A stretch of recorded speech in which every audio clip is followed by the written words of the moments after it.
Welcome everybody to Adrift in Aldhalor, our weekly actual play D&D show set in our homebrew world of Aradun. Our music is licensed through Musicbed.com, and we occasionally use TabletopAudio and Syrinscape for Ambience. We're welcoming back our community manager, Shannon, who's taken some sessions off. Hi Shannon, That's how are you? me. Hi, I'm good. How are you? I'm swell. Swell. Mm-hmm. Nobody uses that word enough. It's a good word. It is a good word. Yeah. Speaking of swell, our partners, the people that make Paradice. They're swell. Thanks. They are so swell. Thanks. Smoothest transition ever. Great We're going to segue. start with Arcane Spectacles, your source for personalized D&D themed Christmas ornaments and top-notch tabletop RPG accessories. With the ability to personalize their ornaments with your D&D's parties names, D&D parties names, there it is, you'll have a unique and memorable keepsake, period. They also offer dice mugs, wood spell trackers, wood dice vaults, and more. Visit them at arcanespectacles.com. Oh, it's been a couple weeks. All right, next we have Underground Oracle Publishing. They are a best-selling, Emmy-nominated TTRPG publisher building new and exciting settings for the cipher system of every genre that you can imagine. Each setting includes everything you need to explore its unique world, including lore, species, descriptors, foci, creatures, ciphers, artifacts, and all of the rules that you need to play. For as little as $3, you can join their Patreon and help shape each of the worlds that they create. Next, we've got Eddie Yorke. He is our beloved character artist. He's an illustrator based in the UK who makes art for games and books. To visit his portfolio and get in contact with him, visit eyorke.com. And last but not least, we have 1985 Games. They create affordable, accessible, high-quality accessories for D&D and other TTRPGs. Sean uses their NPC cards, and our game is chock full of wonderful NPCs brought to life and inspired by these wonderful NPC cards. So if you would like to purchase them or any of their other incredible wares, use the code paradiceprod for 10% off your entire order. Recaps and VODs are, they'll happen eventually. It's been a rough couple of months, friends. Also, I was thinking about this the other day. We crossed our 5-year anniversary about a month ago, and I just wanted to acknowledge it about a month late. So yay for 5 years in Paradise. Woo! I know. You're muted. I know. Okay. That's crazy. Right? 5 years of content, and thank you to everybody who has watched even just a little bit of our shenanigans. We very much appreciate you. So recaps and VODs will be updated as soon as humanly possible. In the meantime, you can join us on Bluesky, Twitch, X, YouTube, Discord. I already said Discord, Instagram, and TikTok. Yay. All done. Oh, that was faster than I thought. Sorry. Right. Do you mean a vamp? No. Okay. Oh, wow. Thank you very much for the 5 gift subs, Ziberian. Yay! Time does fly when you're playing D&D. It really does. Thanks, Siberian. You rock. Are you eating dried bananas? I think of plantain chips. Plantain chips, that's what it is. I was looking at the screen over here, and no, plantains are different from bananas. Okay. Oh, Jesus. Okay. I thought you just had a banana in your hands for a second, Alex. All right. Shall we begin, then? Yeah. There we go. So, last we left off, Iron and Mana were making the journey from Stormbreaker Landing to Cercanto. After encountering a few oddities in the forest, they found themselves trapped in a blizzard on the road to Cercanto. They were able to rest, although they received an unpleasant visit from Ro for Bruce, and there was some unpleasant business with a certain fiendish puzzle box. And some unpleasantness that had to do with some gingerbread men. Gingerbread people. That thankfully, though, was largely resolved. Curses were removed, Roe was ignored, and the party moved onward. They survived through the blizzard. It was a good 4 hours that they were trapped in this blizzard. And it was towards the end, though, that they started to hear something outside. Bruce used his tremor sense to reveal some shambling humanoids wandering around their little tower. It was uncertain, though, if they were people, undead, or something more nefarious. Bruce attempted to send a message to one of them. They did not respond. The party decided that these were likely undead, especially once they started to bang on the door and attempt to enter the tower. So, in their little 10 by 10 room, the party laid out an ambush of sorts, or at least held a bunch of actions as these undead did try to break in.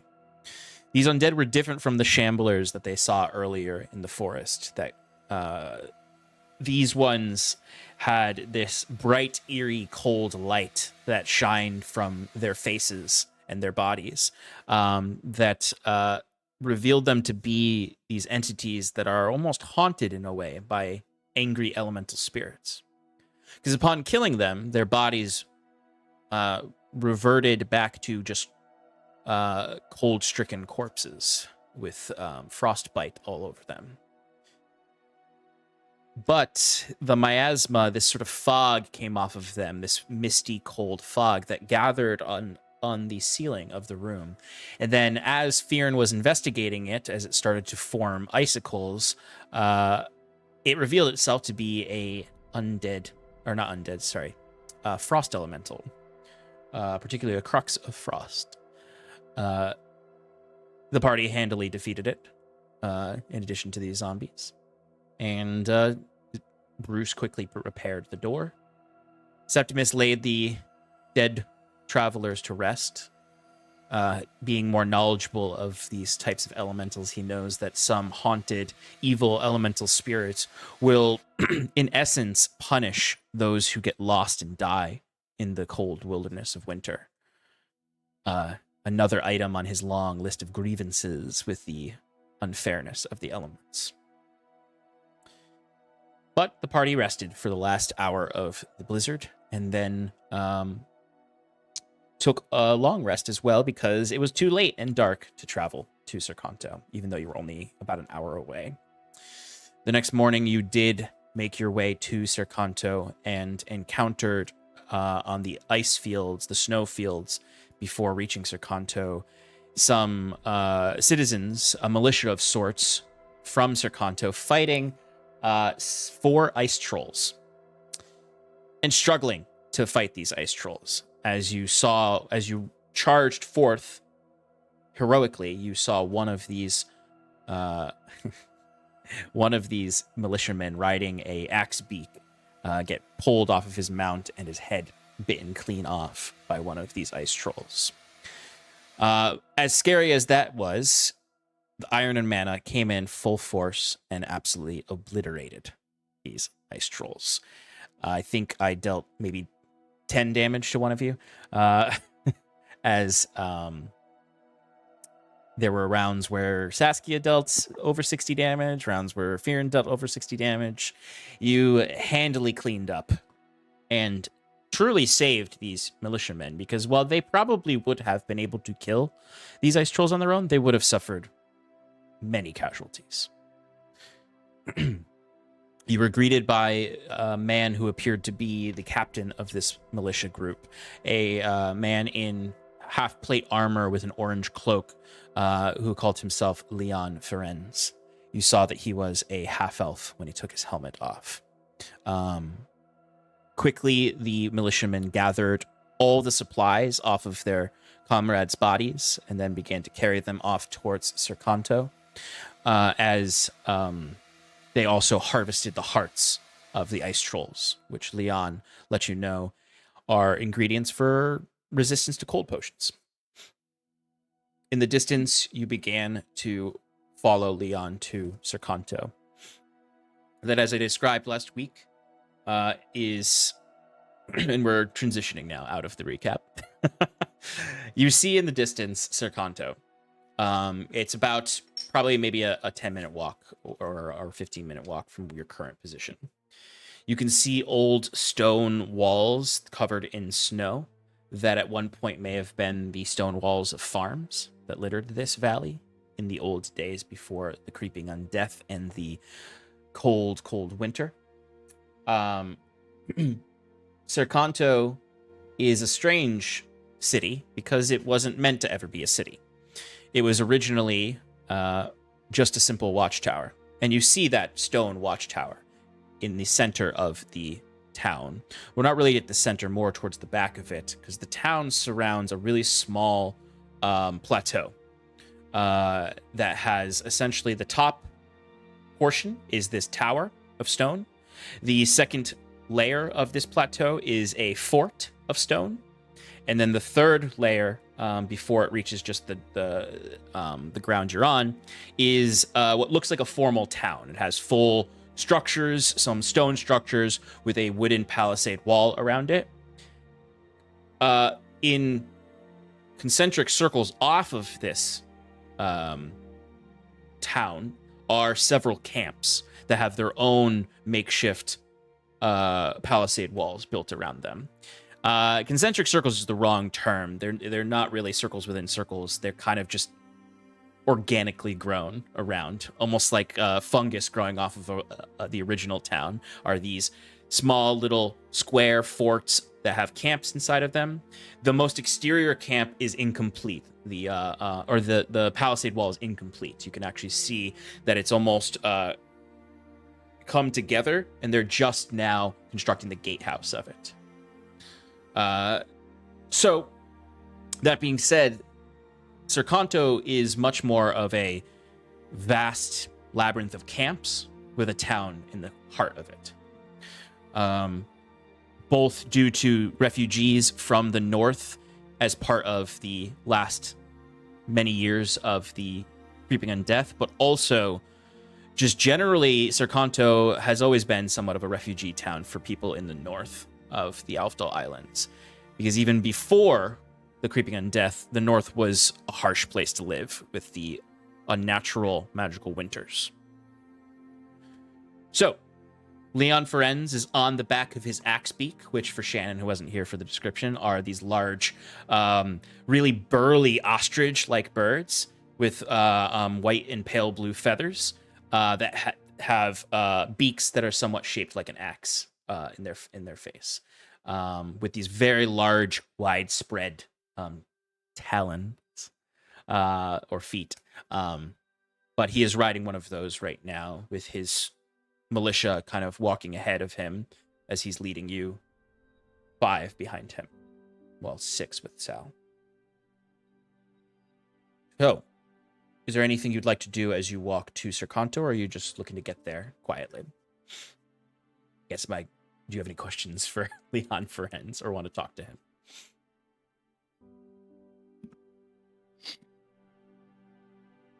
Yeah, I mean, Fionn would go up to him and just be like, "How long have you, been guarding this outpost?" And he's riding the axe beak. He'll look to you and say, "I've been guarding this place for as long as I've been grown. I was born here, and like most of the people in Cercanto, did not escape before the ports were destroyed." But Who's in charge? who's in charge? There's the Winter Committee. There's no commodores in the Gosu Haunt. No commodores. I thought that every province has its own commodore, right? There's one for Actually, I don't really know the political geography. I just remember hearing Saipajin talk about his commodores. Well, there used to be a Commodore up here before the creeping undeath plague ripped the valley apart. But, no, it's been some time since we've had a Commodore. The people of Cercanto prefer to rule themselves. Saipajin discarded us, as you can see. So why would we send someone to be loyal to him?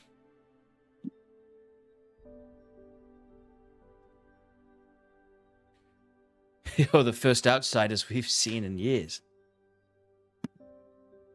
Looking Well- around at the waste, Jacques goes, I can understand why.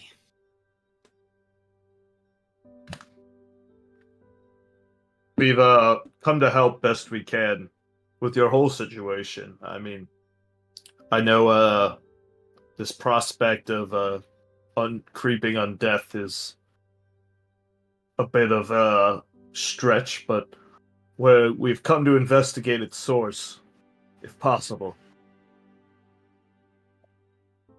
Well, you're braver than most, then.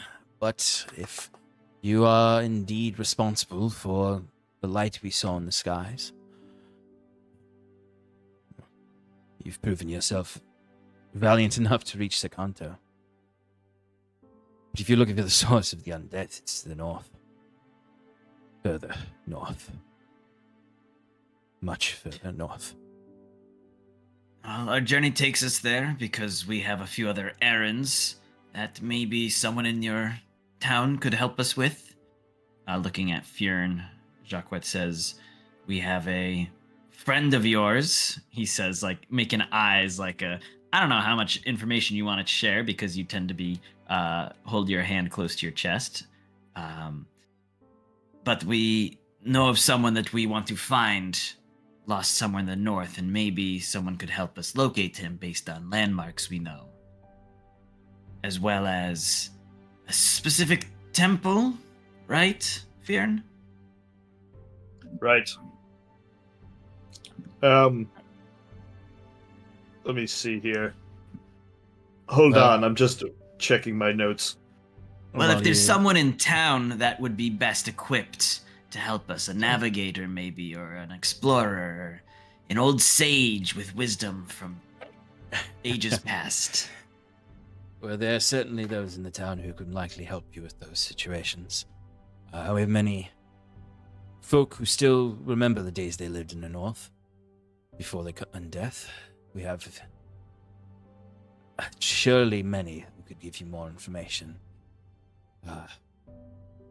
But I don't know if you'll be able to leave too soon. And he kind of looks back and kind of brings the... I keep wanting to say chocobo for these axe beaks. He kind of reels the axe beak around and sort of stops and sort of looks across the snowfields towards the north, where you can see mingled in the fog and mist is the mountains. And the line of that really like boreal forest that hugs them. He sort of looks across to that stampede of reindeers that I mentioned, who are mostly have passed by. They have went further south, but you can still see them in the distance and the snow that they're kicking up as they run. The clouds there are getting darker and lower in the sky. That, you know, similar clouds to the blizzard that you endured. Looks as though we're going to be in for a blackout. I don't advise traveling during these times. You don't want to be caught both in the blizzard, but also in what comes with it. Snow? A bit more than snow. Cold snow?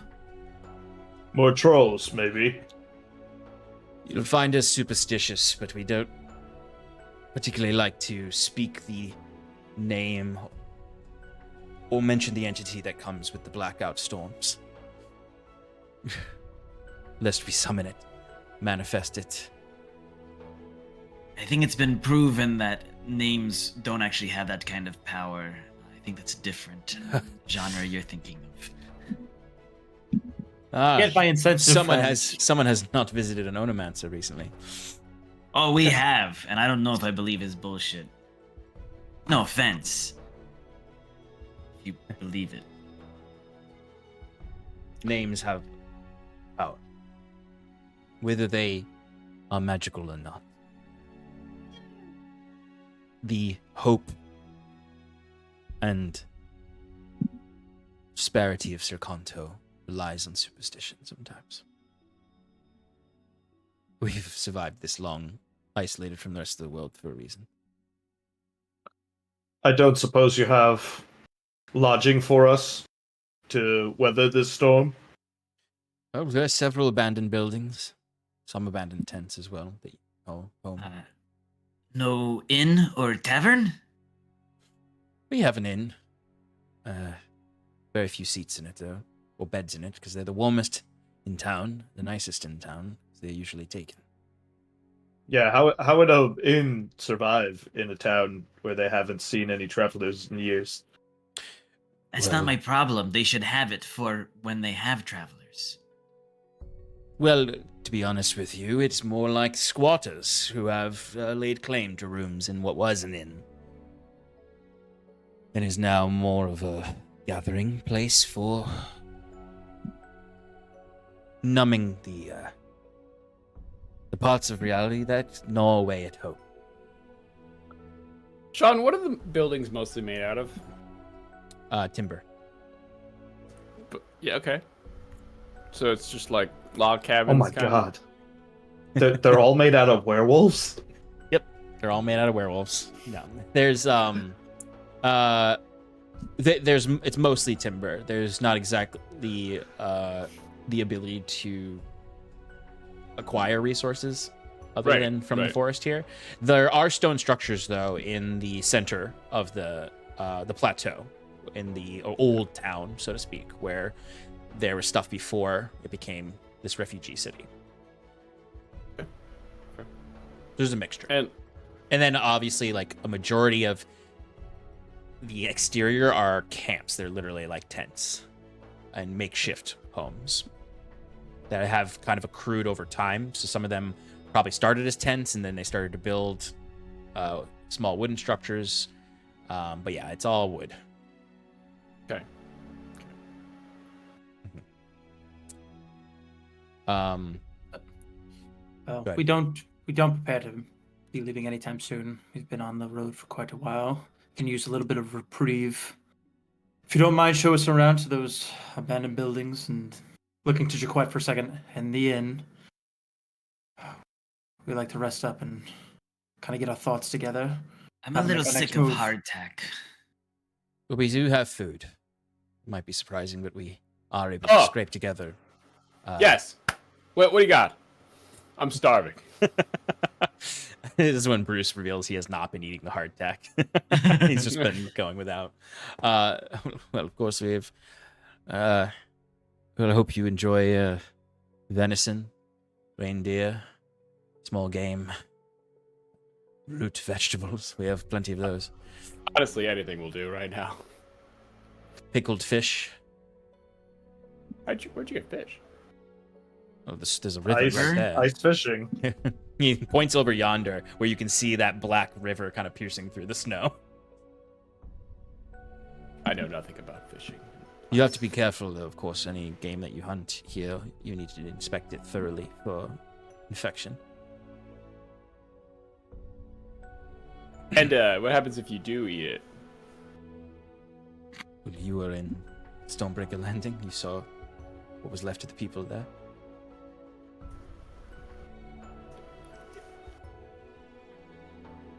We got none of that. Your mic cut out. Oh, no, never mind. Yeah, it just... Well, I'm sure we can, manage.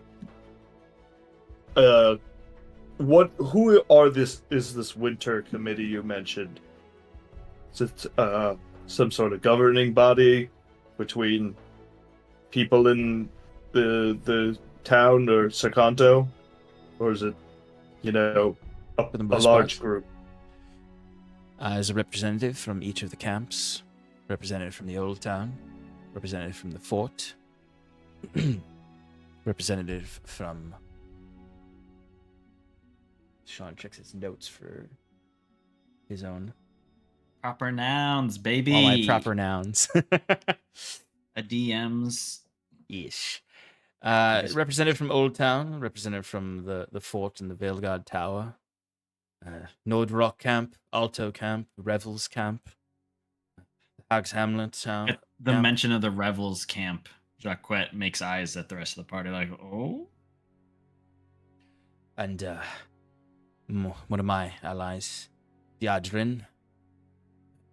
He represents our camp, the Green Grave. But I'll show you through the town. Give you a lay of the Good. land. And you arrive. You come through the basically construction site of a gatehouse. So there are some citizens there who are working on this gatehouse. They are, gathering supplies. There's different tools there. They're working on cutting the timber for it. But this area seems to be one of the larger camps. And it's the freshest, newest camp, so it has the most sort of tents as opposed to permanent structures. And it's sort of like each of these little like districts, so to speak, are almost like crescent moons in their shape, because they are grown on top of a previous crescent moon created by a palisade wall that was wrapped around a previous section of the city. So it's less concentric circles and more like several crescents on top of each other, coming off of a central actual circular town. But it's exactly what you would expect it to be. There's snow all over the place. People are trying to move that snow around, get it off of their tents, make way for wagons with axe beaks pulling them to get around. There are families, there are children running around throwing snowballs at each other. Despite living in this perpetual winter, they still get somewhat excited when there's fresh snow. There's music even. There's the smell of stew on the air. Like, the place is surprisingly pleasant as you're coming through for an isolated makeshift city in the middle of, for your purposes, nowhere. But Leon would say, "Welcome to Alto Camp. These are some of our most recent refugees here. Some folks who've come down from trying to survive in the north, up in the forests, as well as some who've been here for a few years now. They're still getting themselves situated, and the Winters Committee has approved their use of our timber for their walls and their gate. Not much here, though, other than their families and tents." Leon. Leon, right? Yes. I'm just addressing you correctly. All right, cool. Is there an area where we can gather more information about the area around us? Either kind of like a library of sorts. I guess you guys don't have a library here, though. But people who are knowledgeable there, maybe some scouts, and/or are we able to rent one of those bird things you're riding? Oh, an axe beak. Is that what it's called? And you see he holds his hand up in towards the axe beak and pets it on the side of a head, and then just presents the beak to you. Yes. Is it sharp? Like, do they use it in combat? What's the purpose of this? They can use it in combat quite effectively. It's not as sharp as an axe, but the top and the bottom of it will pierce through bone. And their bite. Just don't get your fingers near the mouth. And their brains are intact when they do this in combat? Oh, yes, of course. You see, sorry, I have an interest in Axe Speaks as he pets the one he's riding. I do know the breeder in town. Perhaps I could speak with him about if he can spare some for you, but I just have to get the thought out. You see, have you heard of a woodpecker?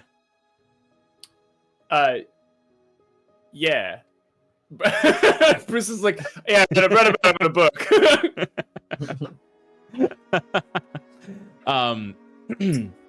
You see, this guy clearly knows a lot about birds. As he says, you see, the naturalists, the books that I've read at least, say that a woodpecker, it's pecking at the wood. You'd think it would also damage its brain, but it's I guess there's something about its tongue wraps around its brain in some way that protects it, cushions it. I'm sorry, its tongue? Wait. No, he's actually correct on this. I know a little bit about animal anatomy as well. The tongue wraps around the back of the stem of the brain. I think connects to the back of the eyes. Covers like a little cushion, essentially. Yes, that's right. And supposedly the axe beaks have a similar structure. What? Biology's fucked up. Shannon and Saskia learned something new. The bird that I made doesn't have that feature. The bird that you made. Oh, Are you a druid? He's an artificer, a little similar, but not the same. I just present Lollyrock, and Lollyrock just unfolds. It's like as Lollyrock unfolds, you see like the axe beak that Leon's riding, like the head just goes and starts to like get really close to you to investigate this little bird. And it starts to like chomp its axe beak. That sounds like have you guys seen a shoebill ever clapping its beak where it like creates this like trilling sound? This axe beak is doing that exact sort of sound, sort of this repeated trilling of its beak as its eyes look at your little bird like a delicious snack. Nope. All right, we're putting that back away. And you see Leon immediately reaches into a satchel that's on the side of his saddle and pulls out from it a dead squirrel and feeds it to the axe beak, who then chomps down on it and is no longer interested in eating Lollyrock. Although I think as soon as it tried, it would be like, this is not food. Yeah.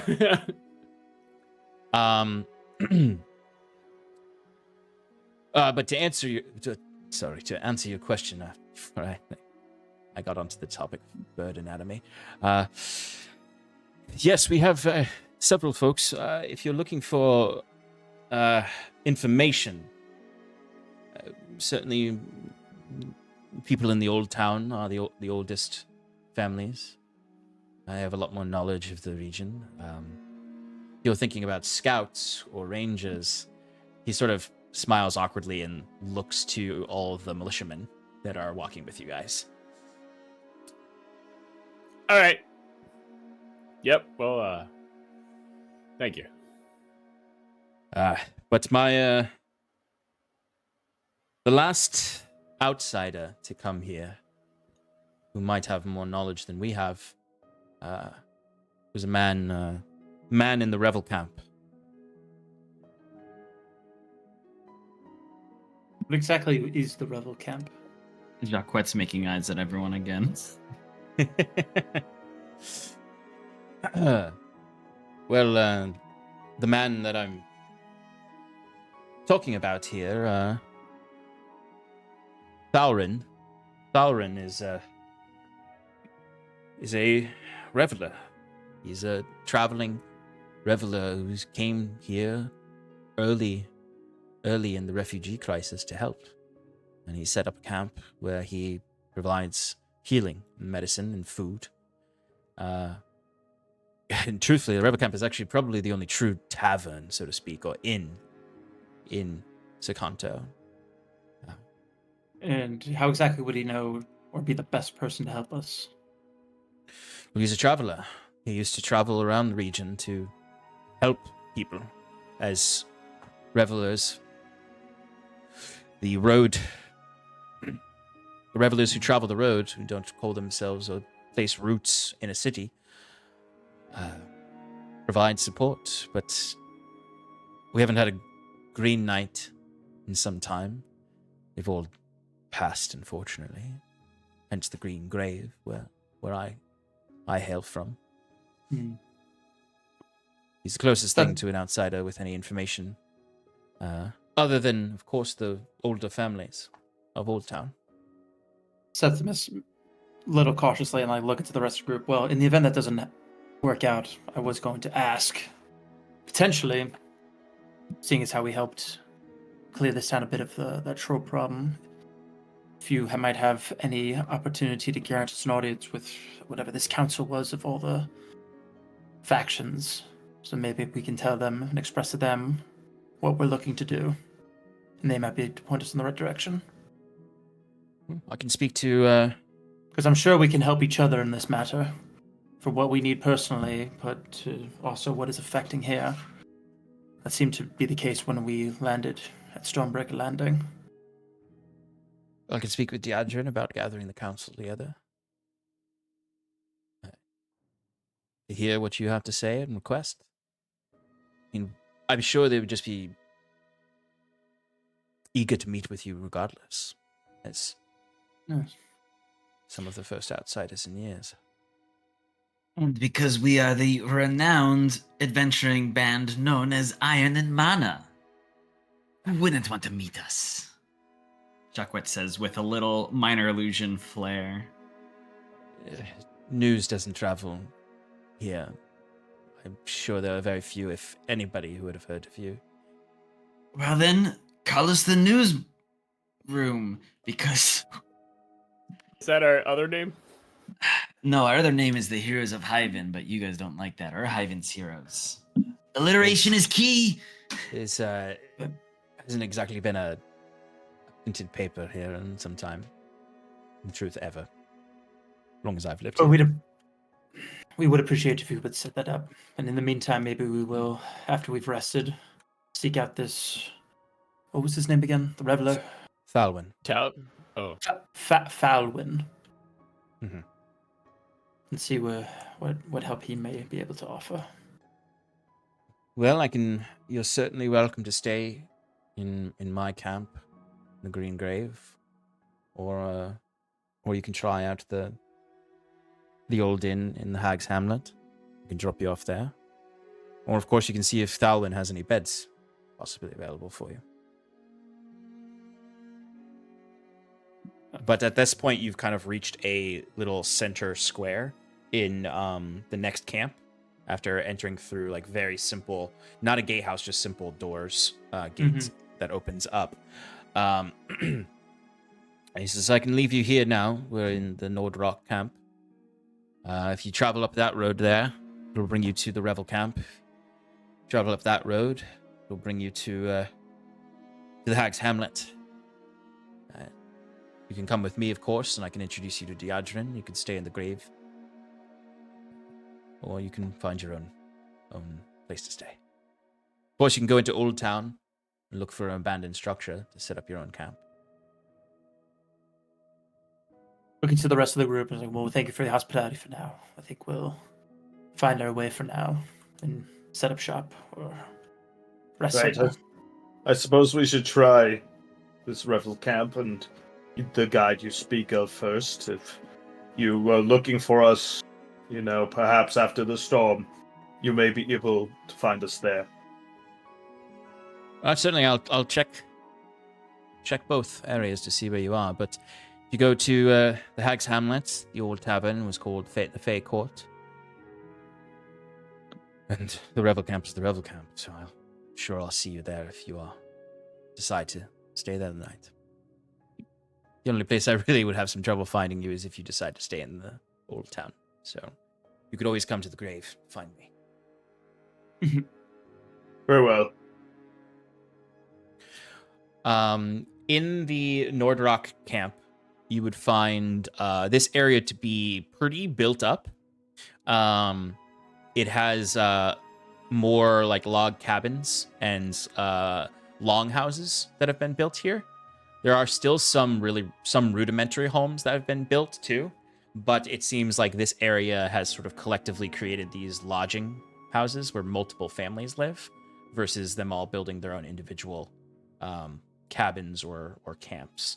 So this area is actually pretty nice at first, even when you're looking around. There's a lot of fires burning. You can smell meat is cooking somewhere, which I'm sure is really tantalizing after weeks of hardtack or days of hardtack.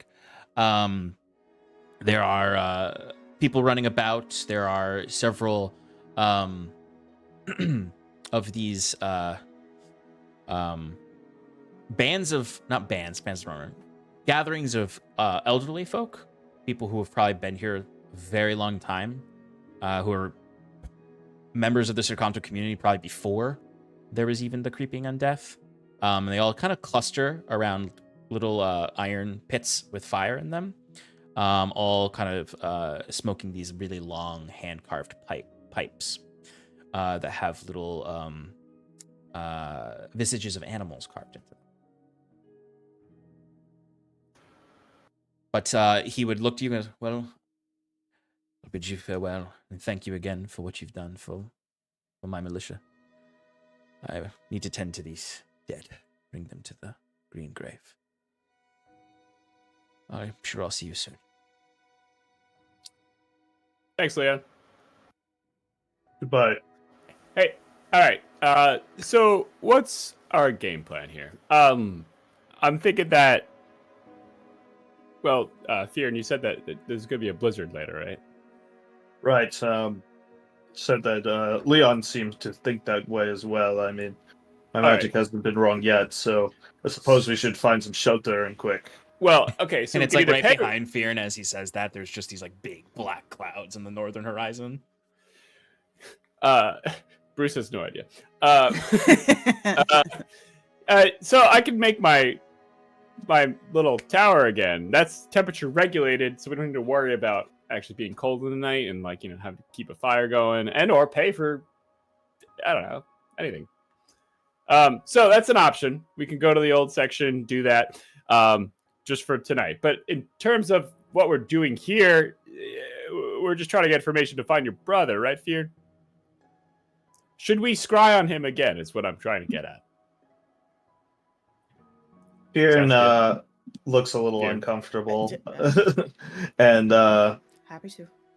Just says, yeah, I mean, I think my brother takes priority, but I don't know if he's the type to want to be found. I mean, well, what are we doing here then? He has a mission, and unless we try to get where he's going, I don't know if we'll ever really catch him. But wait. The whole point of us coming up here was to find him, right? No. Oh, it was for the whole point for was the mask. for his mask. Oh. That gives him the night sleep walks. Sorry, I got my priorities crooked. There was, you guys did discuss also doing that, Right. because that's why you scryed on him originally. I actually sorry, have I an just idea. valued his life. Okay.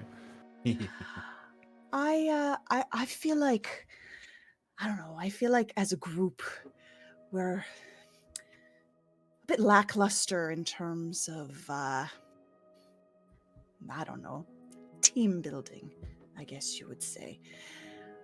What if we find some drink somewhere that we could build a fire maybe and all sit around and, I don't know, just talk or just share some things about each other. I feel like we've been doing all these things, these epic, wonderful things together, but I don't know. It's been a bit lonely. We're not alone. It's not what I mean. We're not alone. We're all together, but I don't know. I guess what I'm saying is I would like to get to know each of you a little better. All right. So how about this? How about we go get some food, find a nice area to make a fire, and get some ale, and let me set up my tower nearby, and we can do that. Wait out the blizzard. I don't know. Is there anything else that we need to do also in town before we relax for the Yeah, evening? I mean, I'd much mean- rather talk to that person who's a guide. And I mean, we see could- if we If could. you want food do and a warm fire, it seemed that the revelry camp was the best course for that. Whether or not we're trustworthy of this fellow, but no, I don't think there's anything immediate that we need to do. It would be nice just to kind of relax a bit and not worry about anything on the outside of your. I know that your hut is safe, mostly safe. You get attacked by pretty safe. undead people. It's a but- tower. It's not a hut. It's a tower. Okay, I gotta just reinforce the door, okay, guys? I'm sorry that they got in. I No, wasn't that's to your discredit, Bruce. I'm just saying because when you set it up in the middle of nowhere with a lot of creatures and stuff, that's always bound to potentially happen. It's nice to be in a safer area, is what I'm trying to say. Yeah, I So mean, I don't. warm tower. I think it's pretty good, you know. I'm happy staying in your tower. for the That's night as well. fantastic. Yeah. Thank you. It's not magnificent. It's not a mansion. But Hey, maybe Um, one day it will be. To me, it is. Personally, I miss Hyven when we all had our rooms. We'll Here, get there here. again, Fear. Yeah, I mean, it's a little different. You know, maybe you feel a little, you know, maybe this desire to relax is coming from the fact that you now maybe feel a little safer being behind not one, but two palisade walls in the current camp. And if you're in the old town, you're behind like 6 palisade walls, really. And they're tall. Like, they're not like, I mean, they're not like ramparts. There's not necessarily like big, thick walls where people are walking them, but there's walls nonetheless. And the warmth of fire, the smell of smoke, the smell of food cooking, perhaps is bringing a bit more ease to your hearts that this place has survived this long and has its own protocols for living here. And as you're sort of feeling that, everyone hears a sound and a snowball hits Sal in the head. Turn to see who threw it. There are a couple of children hiding behind a stack of timber. I immediately They- return fire. Whoa. With Eldritch Blast. No! No, with a snowball. Careful, children. She's killed before and she'll kill again. I mean, figuring as much it was that Septimus, seeing its children, just smiles and smirks. Seeing that there's some resemblance of joy in what's utterly a depressing place. Sass, give me a ranged attack roll. You got it, boss. Do I just do an Eldritch Blast roll? No, that would be a spell ranged attack. It's just Okay. a D20 plus your dex. Dex, got it. You're not That's proficient in gonna snowballs, so be I'm not gonna let you use proficiency in this. 13. Okay, you get this kid right in the face as soon as he like pops up from Shit. from Sorry. behind the logs with his own snowball ready to go as it just hits him in the face and he kind of goes Oh, God. tumbling back like you're an adult who threw this at him, so like the momentum is more, and you're also an adventurer who threw it at him, so he just plops down and you hear a gasp Sorry, from the other sorry. children. I'm sorry. Are you okay? I go running over and help him up. As soon as you go running over, you go behind the timber. The kids rush you, and all like jump onto you and start to pull you down and to knock you into the snow and to start throwing snowballs at you as soon as they do. Missing. Bruce is gonna he's gonna be looking away. He's gonna smirk and he's just gonna vortex warp Saskia out of the pile to just be on the outside. There's suddenly a bunch of like gasps, this time genuine gasps of like whoa, like they're not completely unfamiliar with magic. There are people who can use magic here, but not a vortex warp necessarily. There's like cantrips and some other stuff. While this but is all going on, Jacques is starting to go, listen, children of Cercanto. We are the brave adventurers, Iron and Mana. And if you plan to tussle with us, know that we will go easy on you because you're children. Right? He looks as this magic is happening next to him. It's even just like making this pronouncement though, there are other people who are paying attention. It's not just the children. There are people moving about, and you can see like there's all sorts of folk here. There's you can see some folks with Orcish ancestry. You see some larger Goliath like families, dwarves. You actually see a few deep gnomes and a few other surface gnomes. There are not a lot of elves, I would say. That's probably the what you don't see a lot of, other than some drow who are here. But you're not seeing a lot of Gwyn or Elysian elves. Not a lot of transplants from Gwenvalier here, because they just wouldn't have plotted themselves here, because they would have not come north. They would have stayed in Hyven or moved on to Halcyon. So this is a very Aldhalian place, as opposed to a place that would be filled with people from all over Aldhalor and Gwenvalier. But you see some of these older people snickering as they watch you all. But then like a very like shy looking human man would kind of be like inching closer to you all. As he just sort of like takes off his like winter cap and is just like holding it, and he just sort of looks and says, "Are you really from somewhere else?" No, we've been here the whole time. I mean, are you really from outside of this region? Are you from the south? Oh. Some of us from are across the sea. But the group of us did travel here from Hyven in the south. Hyven. We sailed into Stormbreaker Landing and trekked all the way there from here. The rest of the Alfdal Islands is okay? Fine, okay. If you mean similar to the condition of this region, yes. As this is not spread to any of those other areas. You see relief on his face. Is like, it's not unreasonable for them all to have thought that this affected the entire world. Honestly, they've been living in an apocalypse, cut off from the rest of the world. So he's like shocked to see new people. And the last person who arrived here, this Thalwyn, was literally the last person they've seen ever from outside this world. So you see like really like almost joy overcome his face. and you've begun to clear the road back to Stormbreaker Landing. We can go. We can leave.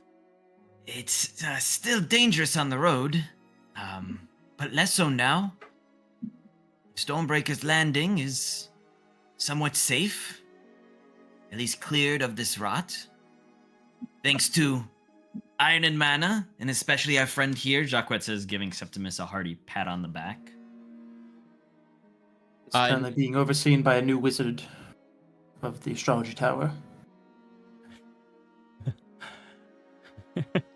And he just sort of like uncontrollably smiling at this point, and he goes up and he just like tears in his eyes, you can see, as he just goes up and like they can't say real words, he just shakes each of your hands and kind of mutters thank you over and over again.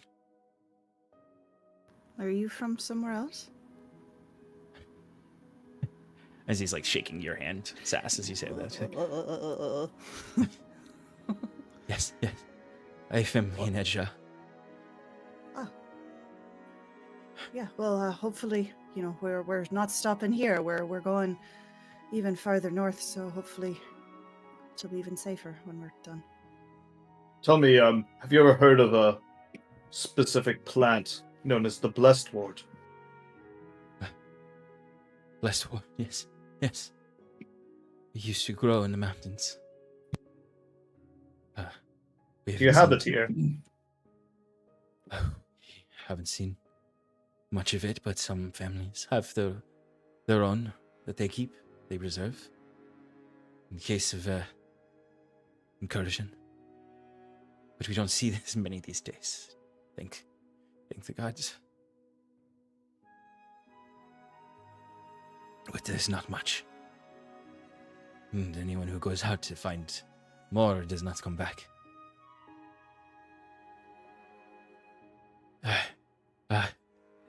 Captain Fearns and his militia have found some, but we've had to ration it and do utilize other means of protection, other magics, other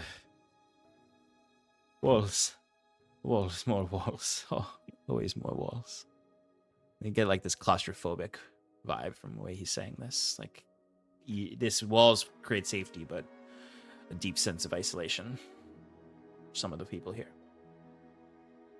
But as you can see, the young who haven't seen as much as the rest of us, keep our spirits up. And now you. Yes, I hope that we can help you people survive these harsh conditions. We're happy to help where we can, but we do have a mission of our own further north.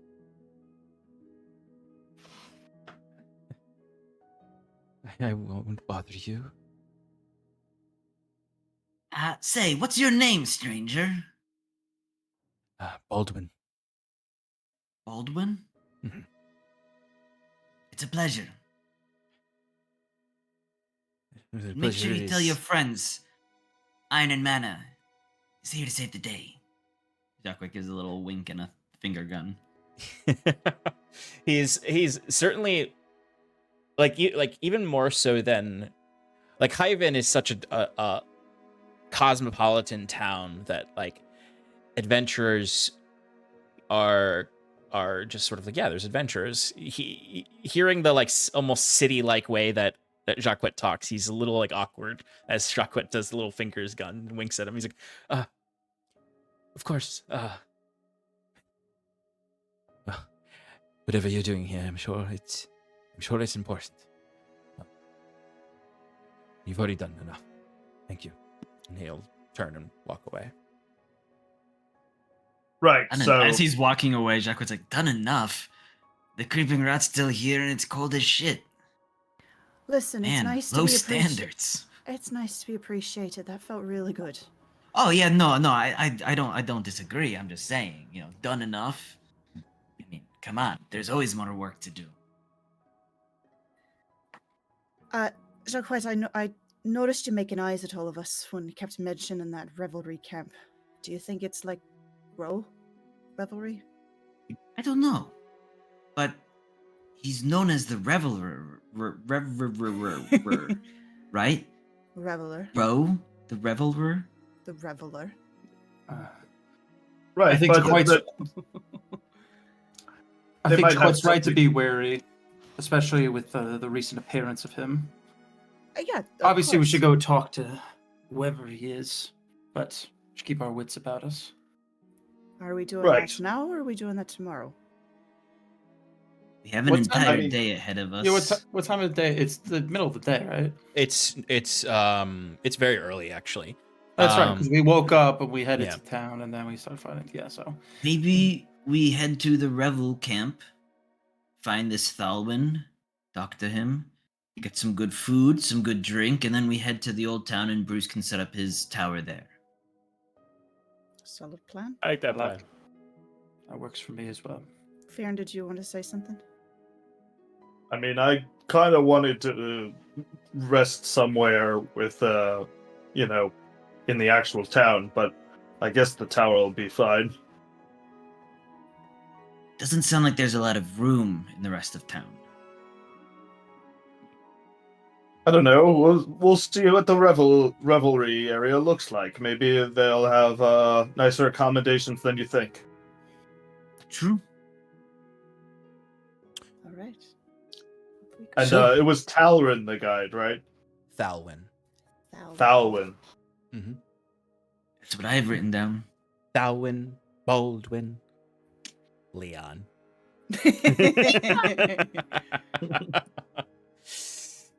Leo for short.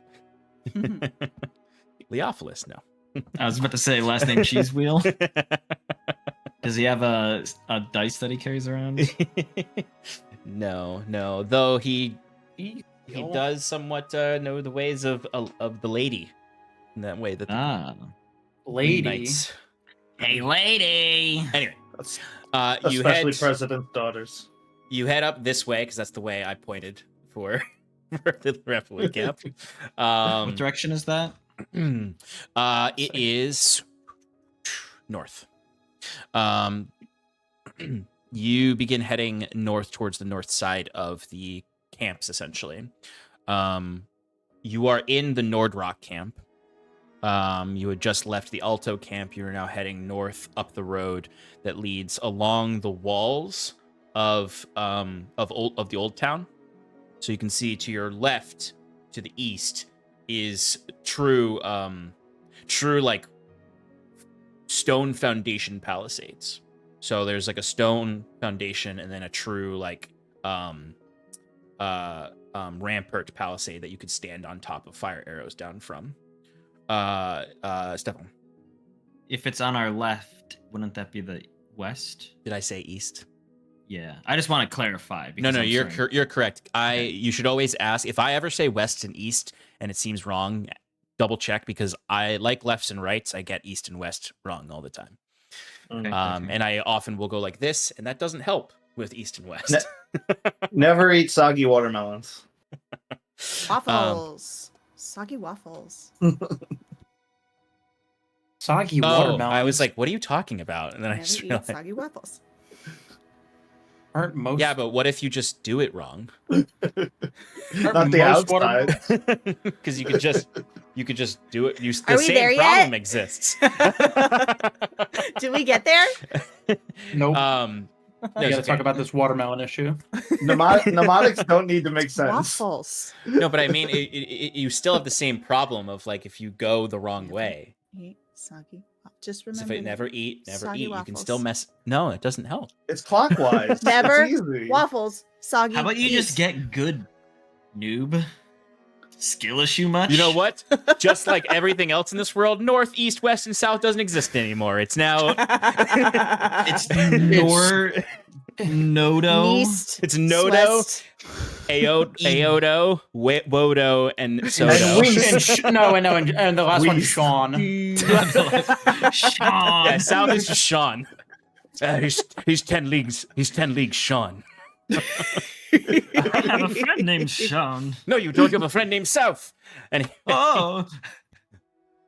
Oh my god. tangent. Yes. Anyway. Anyway, you start to head up the northern path towards the Revel camp. You immediately hear the first thing you would notice at the Revel camp is you hear music coming from it immediately. There is some kind of loud band performing, bard band in there or something. But then you see it. And the Revel camp is not like the last two camps you walked through. The last camp you walked through had really nice, well-built structures. The one before that was getting its feet. This one is firmly established. It has its own palisade ring wall around it, but it's sort of attached to the palisade wall are like several tents that have been sort of molded together, sewn together to create a wall of tapestry that then comes to a peak where you can clearly see there's a opening at the top, like a circle. It's almost like they've created a circus tent here So it's gonna say circus tent. out of their various tents. Like they've taken what were their original refugee tents and turned them into a larger communal tent where they have their structures on the inside. And as you walk up to it, it does have the same sort of double doors, palisades there, but they're open, welcoming. They're not locked down. There's not guards standing in front of them or militiamen standing in front of them. They are open immediately as you can hear the music. You can smell the food being cooked in there. There's immediately like warmth actually that comes from it as you step closer. As you can see that this tent wall that is formed has an interior to it. It's almost like an entire circle tent that encompasses the whole thing and then has a courtyard in the middle. So when you step in, you can look to your left and you look to your right, and these tents are filled with structures, wooden structures. Some of them are kind of loose log cabins. Some of them are sort of different catwalks and scaffolding that have been created, where you can see some children sitting at the highest catwalk with their legs dangling. You can see a little a cart where a man is throwing meats onto a grill, essentially, with burning charcoals underneath. It smells of meat. It smells of spices in here. It is immediately really warm and comforting, and you can see through this sort of donut tent through another set of tapestries. There is in the middle a courtyard where you can hear and see a band playing with a crowd around it, and several people sitting on benches who are eating and drinking, and different people walking amongst them who all have kind of the same uniform on almost. That is just a very simple cloth pants. They essentially look like hobbits. They have the Lord of the Rings hobbits outfits on, essentially, with these but all matching with the same brown pants and green tunic, essentially. That seem to be the revelers, perhaps, or the people who volunteer to help the reveler, this Thalwyn. But generally speaking, this place is just much warmer and homier than the rest of the camps, even though some of them were quite hopeful. This one feels more like Hyven, is the best way to put it. Oh, I like it here. Okay, maybe Fjern's not wrong. Love the atmosphere. Just, I don't know. Fionn just immediately saddles up to the bar and starts ordering meat. Yeah, and really, the interior of this circular tent is kind of like just a long tavern that goes all the way around, where there's even, like, in the catwalks and bunks, there's, or in the catwalks, in the scaffolding, there are, like, hammocks hanging, there are beds. It's, Saskia, you immediately start to think of, like, the guts of a ship, where the crew sleeps.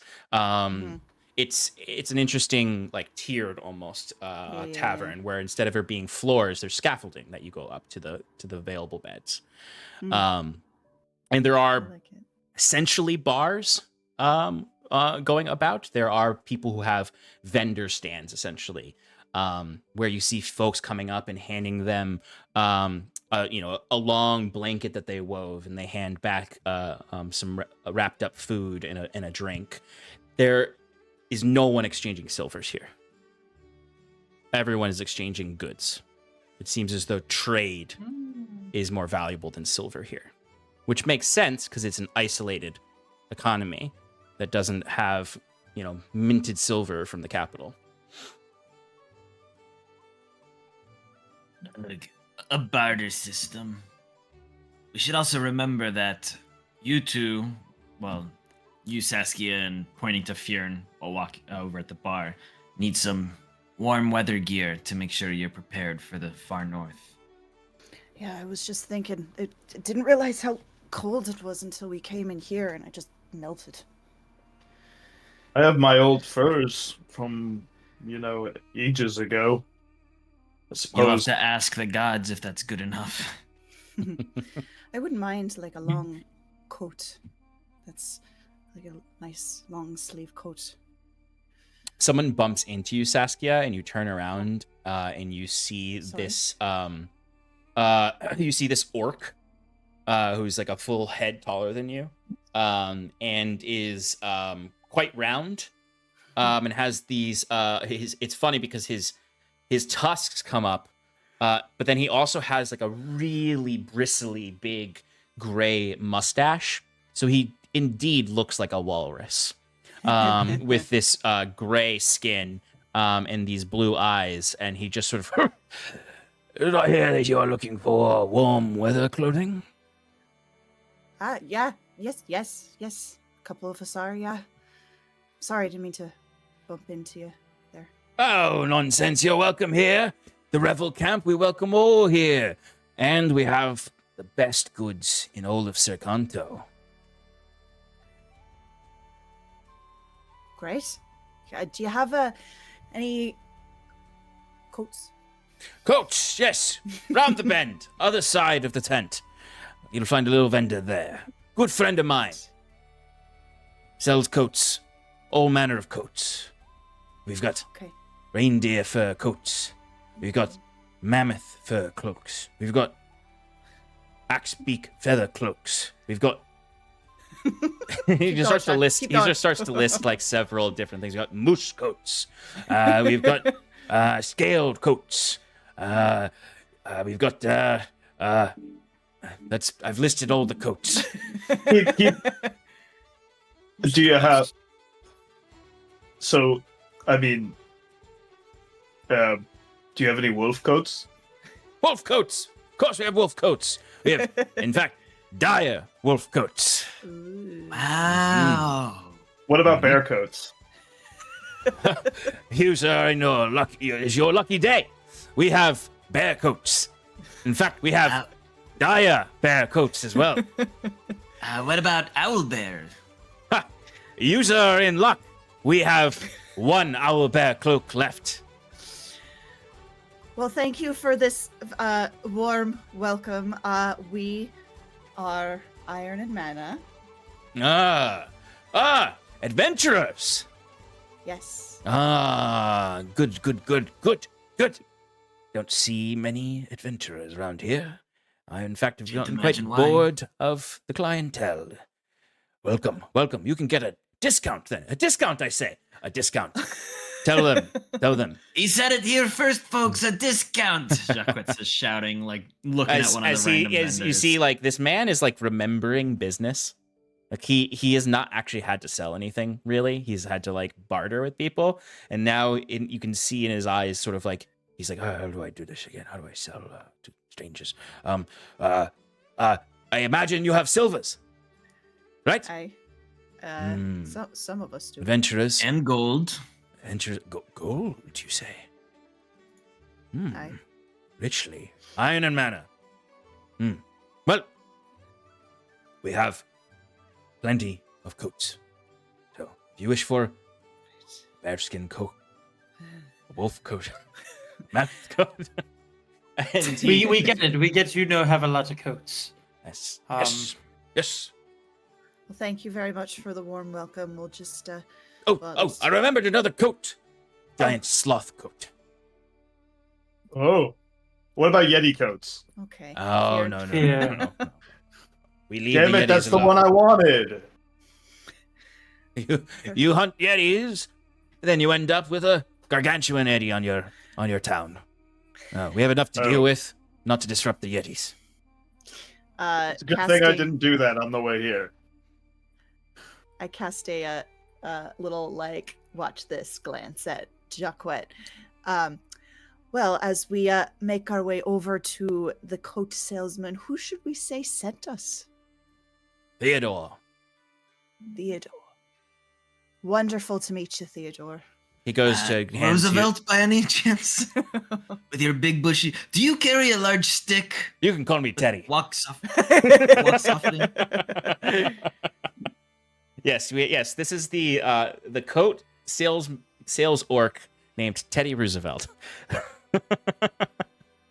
Roosevelt. No, I was just gonna say Well done.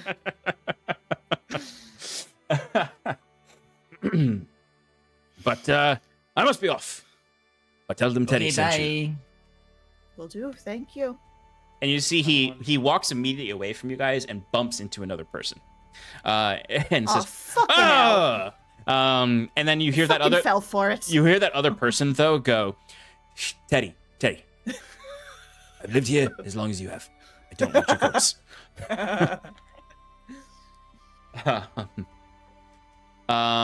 Poor guy. Yeah, like someone who is like would probably do really well in Hyven, but has been trapped here for years, and is just become kind of lost his mind a little bit, not being able to actually sell anything to real customers. But yes, what would you like to do now? Would you like to look for a place to call home for the night, or would you like to find Thalwyn? I'm still looking for food. Yeah, so Fearin, the closest thing would be where you saw that man grilling up meats on his makeshift barbecue. And you can see he does have like a couple of kegs behind the back there. So you can walk up to him, and he would immediately look up to you all, and you see he has this hand-rolled cigarette in his lips, essentially, that has a really acrid, strange smell to it. It doesn't smell like the tobacco you all are used to coming from these cigarettes and cigars. As he's sort of been like chewing on the end, it's honestly closer to like a cigarello. It's like he's got like a black and mild, essentially. Yeah. But it doesn't smell like tobacco.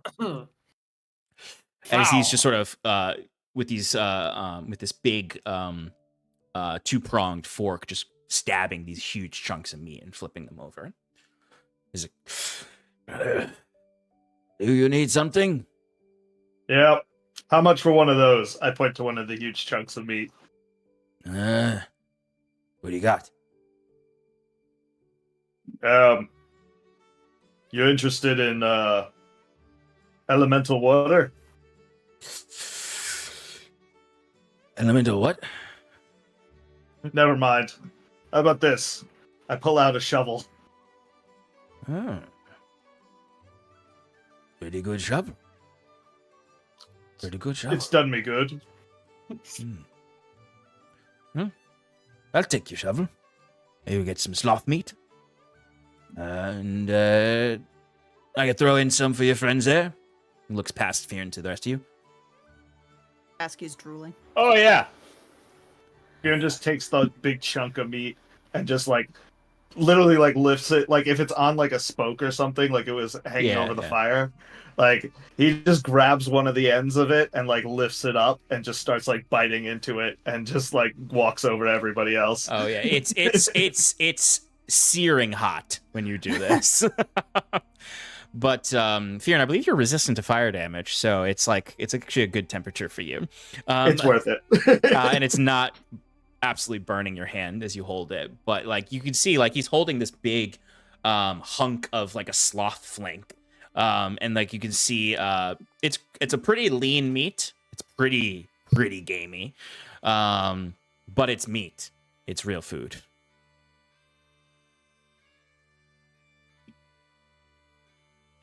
Get some silver. And the guy looks and goes, "Oh, no. He stabs another big flank and he just hands it to you, Jacques. Oh, okay. Your friend Shovel should cover the rest of you, and plus it's a gesture of good faith. You're new around town, I hear. Coming from far away. Well, you know. That we are. It'll We're come the around. Adventuring group. I'm sure you'll Iron help and me mana. someday. Oh, we're gonna help this entire town, Jacques says as he gestures with the stick of meat. Saskia steps forward, just kind of sheepishly. Stabs another flank of sloth and just holds it out to you. Thank you very much. It has been a while since I had some protein. Septimus reached out a hand too. He stabs another piece and hands it to you. There's an interesting, it's like despite the like scarcity in this place, the revelry's values still hold in this space, as he's like, oh, you gave me something, I will give you something. Like even though the shovel's probably not worth all the food he's giving you right now, there's sort of an immediate vibe of like, hey, you'll probably help me in some way. It's more of an IOU system than a barter system. Ian's like thinking in his head, suckers. He should have gone with the magical water. Jacques takes out one of his daggers and starts slicing off pieces to eat. And as he does, he goes, by the way, we're looking for, I guess, the head reveler, Thalwyn. Do you know where we can find them? The meat is quite funky in its taste. If anything, like it's a meat that like richly court would not eat. Like they'd be like, sloth meat, no thank you. But it's actually quite similar to like a lamb and like the funk in the flavor to it. So it's actually pretty good. I'm covered like in that. grease. Is it greasy? It's not that greasy, but there would be some grease. Like, it would actually, depending on the piece you got, it would either be very lean or would have the fattest, like exterior, fat cap on it, because of the thickness of these sloths. So I'll say for your Thick purposes, sloths. you got I got a fatty piece piece. with a big fatty piece. Yeah, Great. Big Covered in fatty. grease. a big fatty piece. Aw. That sloth probably didn't appreciate hearing that.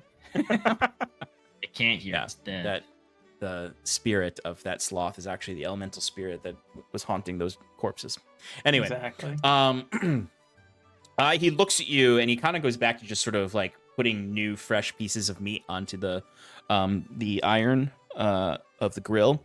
As you see, he kind of like really like deftly with one hand pours himself some booze from one of the kegs and pulls it over and takes a sip, and he looks and he's, oh, Darwin, you find him usually out in the courtyard when the band's playing. You'll also find him serving up food to new refugees or folks who've come over from one of the other camps to see what's going on.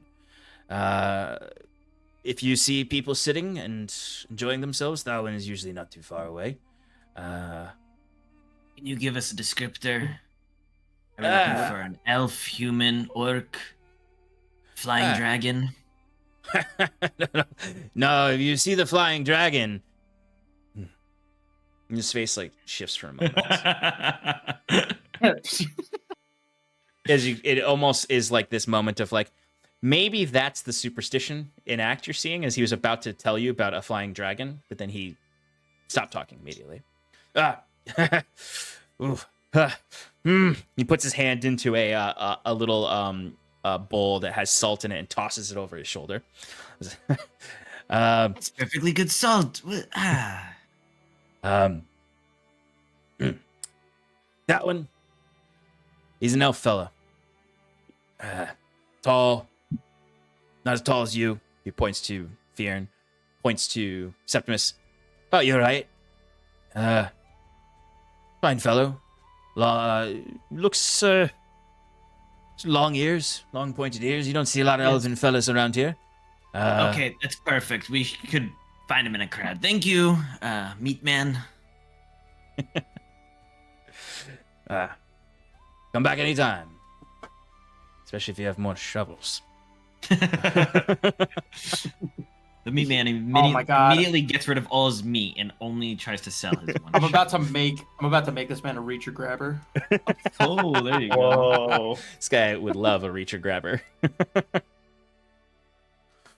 Okay. Wait, Septimus, you can just use your channel divinity to just make a bunch of shovels and Destroy their economy. The guy actually doesn't want your more shovels. You gave him a shovel. He's happy with a shovel. Unless you have a bigger shovel. Cool. I can make a bigger shovel. Okay. So you hear the crowd outside start to clap as the band playing in the center finishes their song, and you do again see some of those green garbed staff, so to speak, going around handing out bowls of soup and mugs of ale. There's about 4 of them you see wandering around. And the most perceptive of you, Septimus, would spot a tall man amongst the crowds, wandering around doing exactly the same thing they're doing. He's again about Septimus's height. He has blonde hair that has some silver in it, that is held back in a tight bun. Long elven ears. His skin is more of has a bit of a pinkish reddish hue. For Jacquette, it might immediately make you think of Gwyn elves. But then you see his eyes, and he does have the same sort of Elysian-like eyes of the black sclera, but then like it's just the pupil that is glowing, that you recall way back in Stony Heath, seeing that strange elf from Halcyon looked like this. Which was, for the best way to put it, you'd imagine this is Aldhalor's sort of high elf. Aldhalor's Gwyn, Aldhalor's Elysians they're likely related to Elysians and Gwyn from the original elves of Aldhalor. Queen Ayla's elves, original people. Yo, geez. But he is going about, and he is like quite tall and lithe. Like he's in that way that elves sometimes seem like they're almost otherworldly. Kind of like how Curon was always kind of like long. There's no way to put it, like in his height. But he is going about right now. He's wearing the same brown pants and the green tunic that it does. The green tunics do have kind of somewhat of a velvetness to them. And he's going around handing out food, checking on people. He generally seems interested in all the people around him. Is anybody dancing? Is there a dance floor anywhere around here?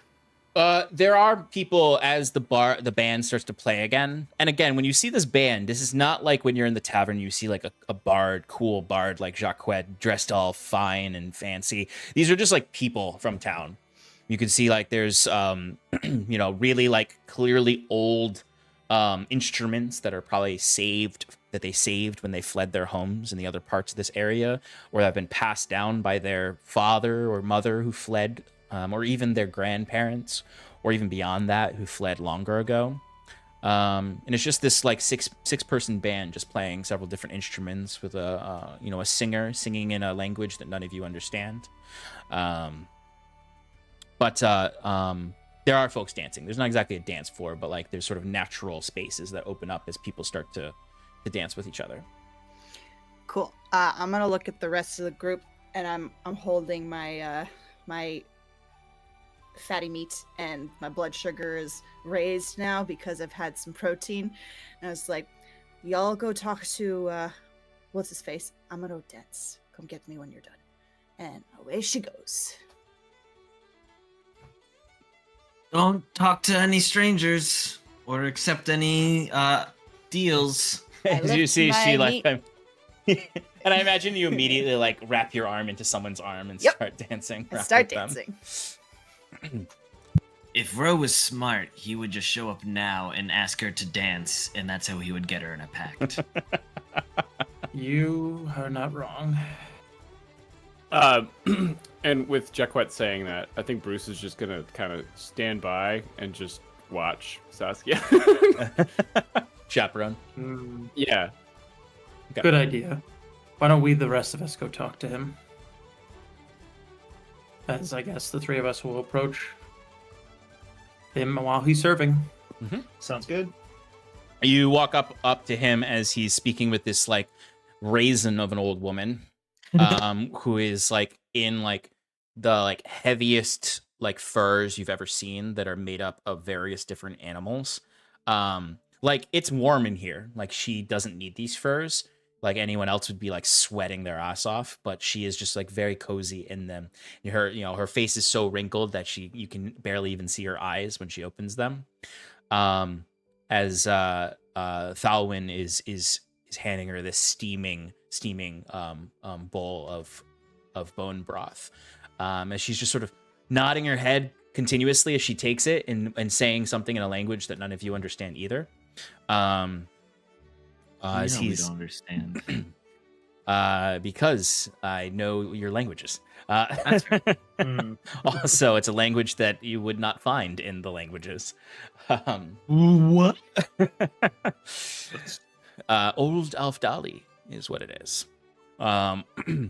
Actually, I got that with the 2024. No, I'm just kidding. Oh, they added the Old Aldhalor to it? Oh. Yeah, all Jacquets get that as a base language. All Jacquets. Yep. Of course. They also made Jacquet into a class. Not a class, as a superstar. Yes. But you can walk up to him and say hello. Standing and walking, approach him and kind of just keeping a distance and waiting for his conversation to be done. Fearn doesn't wait. Yo! I hope that this will cool your bones in the winter dark. As he smiles to the woman. Welcome. Are you are unfamiliar faces? Are you from afar? Yep, and we've got business with you. Business with me? That's right. Is it a business of warmth, a hearth, and a bed? Guard says that you're the last one to leave. You know anything about the north? I've traveled to the north a bit. Gesturing to Septimus as an aside, Jacquet's like, Fieren's always right to the point, huh? It's almost nice sometimes. Cut through How all the far? bullshit. Past Mount Eladir? Edalir? Aldhalor? That's That one. here. I have seen the volcano. Yes, Aldhalor. Not And, much further past it, though. It's very dangerous to approach the glacial lands. We're looking for somebody who plans to be traveling there, and we need safe passage, or as safe as we can get. Oh, you know, somebody who's traveling through these lands has not been anybody but me in many years. I don't know who you are talking about. Or perhaps someone stuck up there. Kind of like butting in a little, hi, Jacques Touchard. We are an adventuring group, Iron and Mana. This person we're looking for was shipwrecked, to our understanding. And his journey took him there just only within the past few weeks. No. He's likely dead then. Well, looking over at Fjern, he's cut from a different cloth, if you will. There's a good chance he's still alive. We came from Hyven. Wouldn't you expect us to be likely dead to get here? A fair argument. It is strange to see new travelers. Well, Maybe the world isn't so scary. So what is it that you need? Guidance? Just hoping for some information, maybe a heading. You could tell us best way to reach the volcano, Fionn or is going... any other dangers you might have encountered before you found refuge here. Do you have those maps that we got at Stormbreaker Landing? Show it to him. If you roll out one of these maps on the bench there, he would take a look at it for you. I don't know who has it. I guess that's probably a Bruce thing. No, I think Septimus would probably have them. Yeah, I would hold on to the maps. He would point at the marking of Cercanto on the map, and then his finger would draw northward. You follow the Alto Alps, lead up to the Arakan Glacier territories. But on the eastern side of the mountains, he points to a marking on the map. Here, you'll find Aldhalor, gushing its fumes to the sky. It's no wonder your friend was stranded. The rocky shores there are treacherous, as they are in the entire northern reaches, especially the closer you get to the glaciers. The only way there, from here, is to pass through the old mountain roads. Certainly not safe, despite being made by the old folk of the region. But they will get you through the mountains, onto the other side, where you then can take the land to Aldhalor. You could return where you came from, to Stormbreaker. use your ship to get there, but like your friend, you'd likely find yourself marooned and lost yourselves. Going by sea was not really our option for us, so we need to find a way to get there via land. And there's a path through the forests in the north. It leads to the initial mountain pass, which will lead you through to Simalto, the old capital.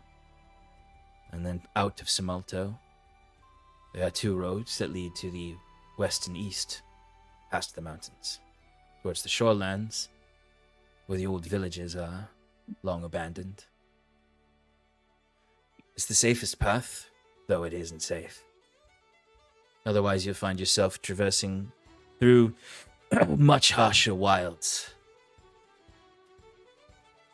Of course, you'll also have to watch out for the undead and more, as he looks up to the sky.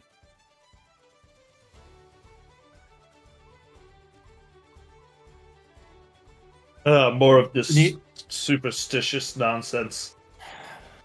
Leo seemed quite perplexed by some other entity we've yet to encounter or even be made aware of, because nobody will speak the name.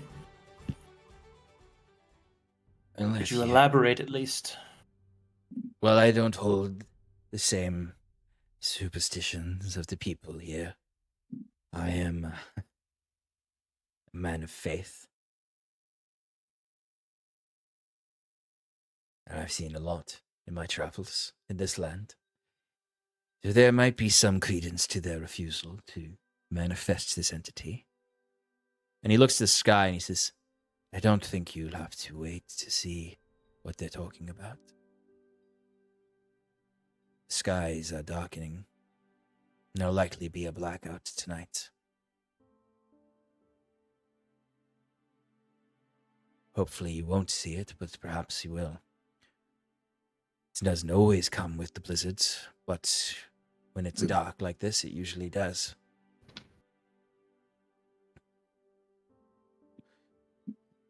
And he looks down at the map and he points to the Arakan Glacier that's marked there. Mm-hmm. What I can tell you is this creature they fear comes from this region. In fact, and his hand spreads out from a pointed finger to just a palm that is over the glacier territories and over the marking that says Simalto. This whole region is its lair.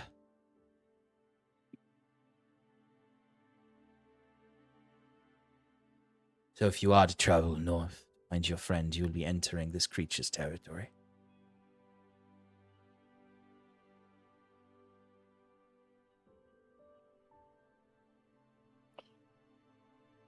Alto Alps to the Arakan glacial territories, where we find on the eastern side of the mountain the roads to Simalto through the mountains. Right? The mountain road will lead you to Simalto, and then further north through glacial lands to the eastern shore where Aldhalor is.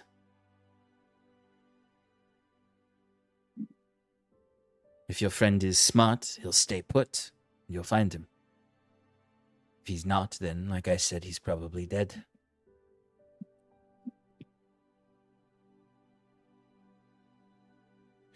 I have stores to spare, those in need. And if you are to take this journey, I do believe you are those in need. Provide you with some supplies. If you're looking for guidance through those paths. Oh. Perhaps one of my companions can help you, but I have people who need me here. But I have traveled north with some who I have in my employ here. Seem to have made quite the reputation of being quite charitable, as is expected with the revelers. It is the How way. long have you been? What brought you here? Well, I came to the north because the ghosts who hunt has always been in need and few come here. Traveled with a band of green knights. All dead now, fortunately. That was 10 years ago when we came. Creeping undeath was already beginning to spread. And, while I waited for my last companion to return from a range north, everything went to shit, and I've been here since.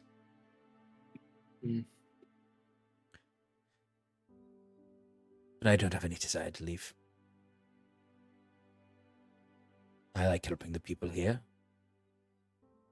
feeding them, using my knowledge. What better use of a reveler than to bring some joy to a hopeless place?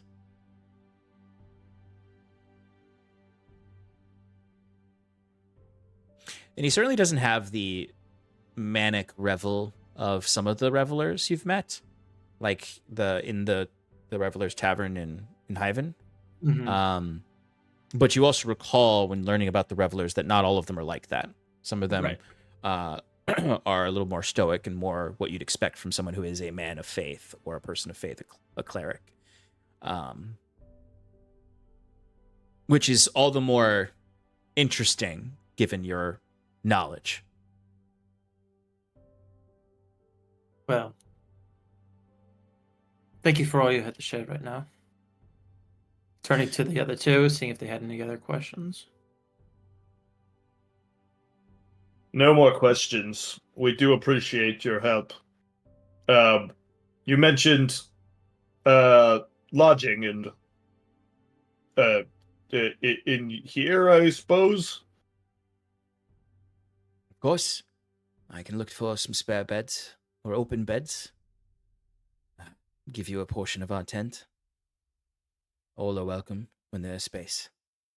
As a payment of sorts, if you'd like, of course, I can bring a new flavor to your entertainment here.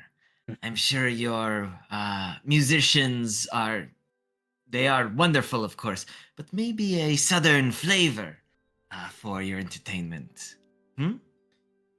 He smiles and he's. It has been long since I've heard anything other than traditional Gosu music. I would appreciate some refreshing tunes from the south. I don't have as many songs as you might like, but I still have a performance I would love to put on for you and your revelers. Yeah, if you have any champions for me to fight, I can do that as well.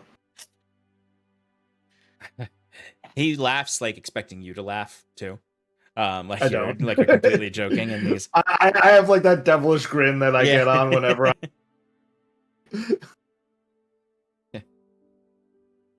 You're more than welcome to all that my camp has to offer. No payment necessary. I'm sure you will return the favor in the future. Well, if all goes well, iron and mana will rid the plague that has befallen this land, cast out the creeping death, bring back the light of the sun, and be heroes. And again, little minor allusion to like shine some rays of light down on the three of them. And you see, like he's been very imperceptible in his reactions to things, other than maybe that laugh there with Fearn when he thought he was joking. He's had a very like small creeping smile on his face. He's not blinked once since you've begun speaking to him. As he just kind of cocks his head and looks at you as you say this and says, "Sure, the children will love such stories." But even in there is he's a little off-putting, I guess is the best way I'll put it. And especially with that last sort of message to you of I'm sure you'll return the favor one day. Makes you think about Ro.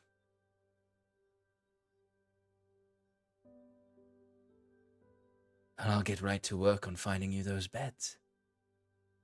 I see that you've already found food.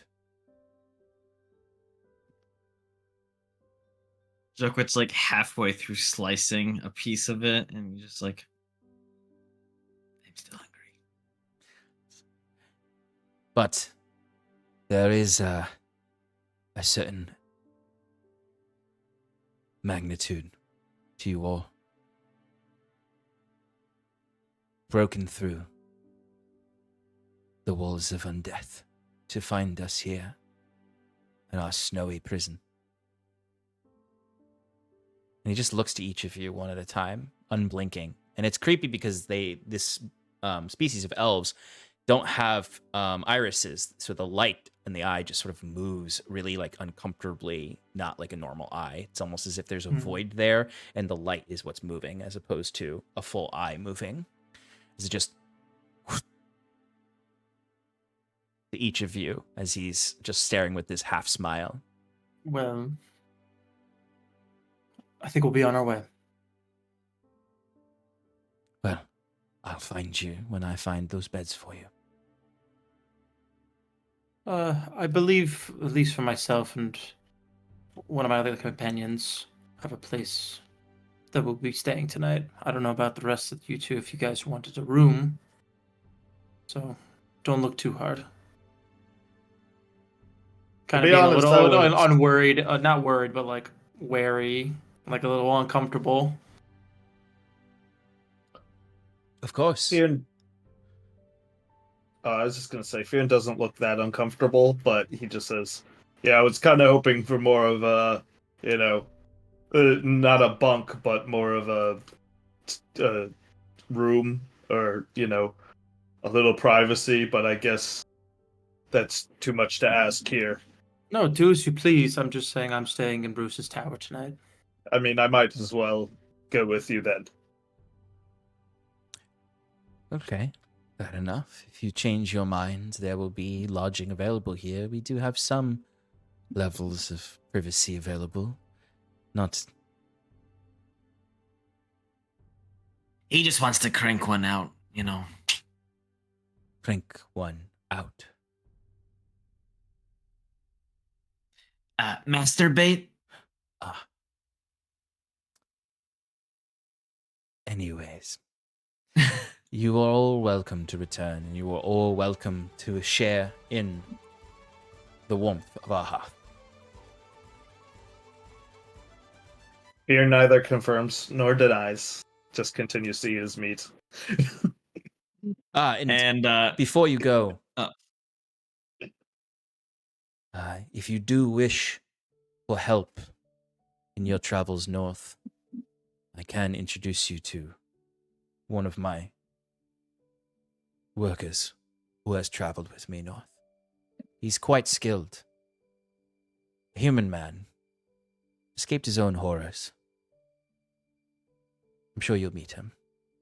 Yes, I'm sure you will. Is he not here now? Oh, forgive me. I thought you were on your way. If you wish to speak to him now, you can. That just seemed like an odd thing to say as we were leaving.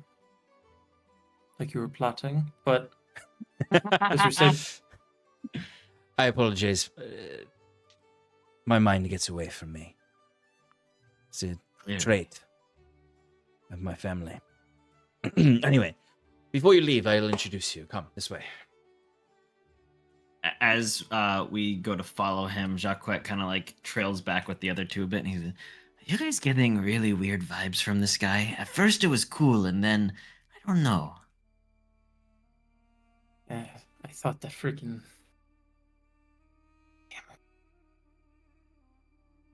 He's fine. No, I thought vampire guy from Hyven was creepy. Oh my gosh. Why doesn't he fucking blink, right? We're obviously taking this guy, what he says, with a grain of salt, right? I think his knowledge of the North is useful. Past that, You're right. Yeah. I'm getting a little too ahead of myself. Somebody to be servant, or not servant, but faithful to Ro needs to be a special kind of person.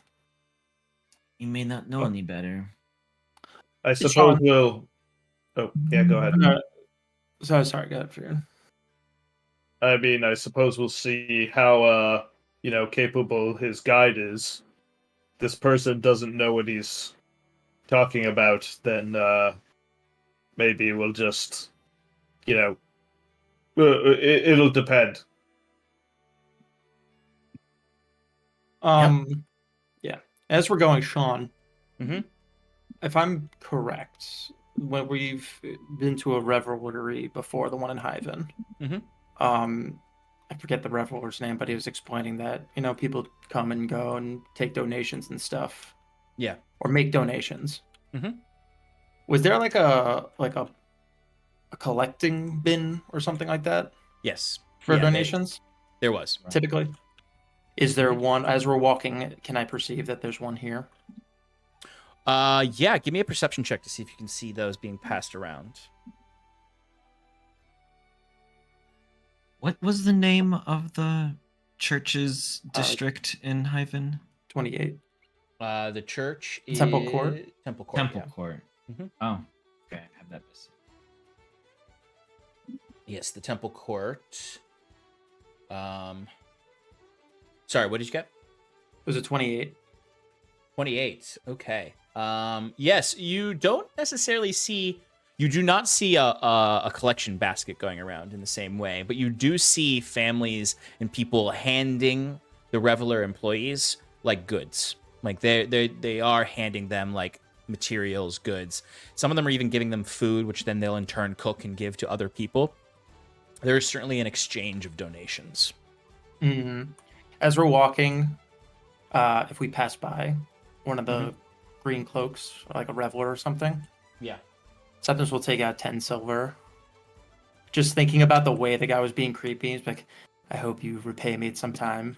And kind of having Ro on the mind and being a little worried, be like, I don't want any of this nonsense, like tricks or something. He'll pass 10 silver on to a reveler. Be like, here's a donation. The Reveler will accept it, and you can see it's like a young woman, probably in her early 20s or even late teens, and she's a human woman with blonde hair, kind of held in these big braids, and she just accepts it, and like she is more akin to a Reveler in Hyven than Thalwyn is, as she's just like, thank you kindly. This will go into our reserves in case the trade ever begins again. You can see people will accept silver here, but it's not their first choice. You imagine that every person here probably has a bag of silver in their home, that they're just like, one day, this will be worth something again. Yeah. But no, this was just something to put Septimus's mind at ease. And I'll remind you, the head Reveler in Hyven's name was Tullus. He was the goblin. Everybody he was, in this town 1985 games. NPC card. Cool. Tullus. Tullus Tight Pouch is the last name on the card. Well, I was going to say... Not so tight in your world. Nope, he gives it away. Oh. Anyway. Pause.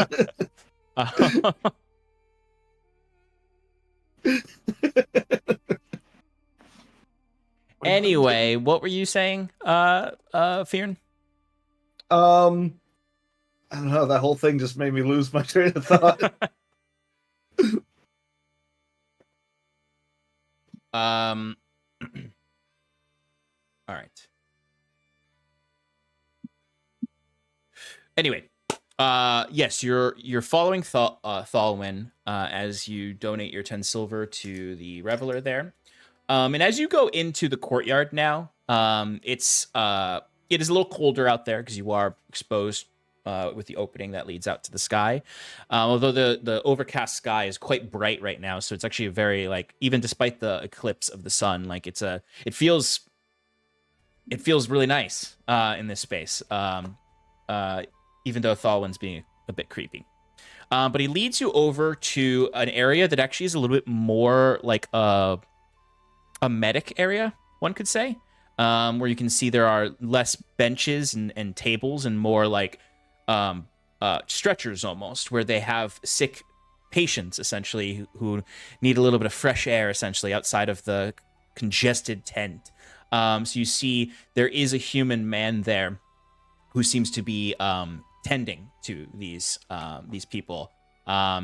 He is feeding soup to an elderly man right now who's missing one arm and seems to have been probably suffered in some kind of attack on this area.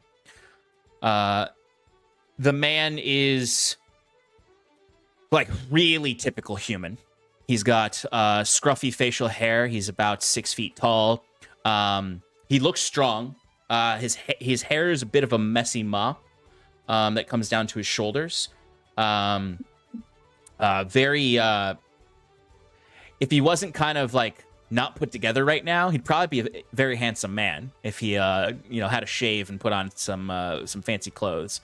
But he has the vibe of a ranger, really, someone who does go out into the wild often, as he was the last companion to leave this area with Thalwyn. But Thalwyn kind of comes over and kind of holds his hands out. The other thing that's strange about Thalwyn is as he's walking, you can see that he's taking steps, but he almost glides a little bit. Like his steps almost seem like they propel him more than they should. And he opens his arms out and looks towards this man and just says, "Baron, you're doing good work here." And the man quickly kind of gets up and turns around quickly, actually spilling some of that soup onto his arm as he's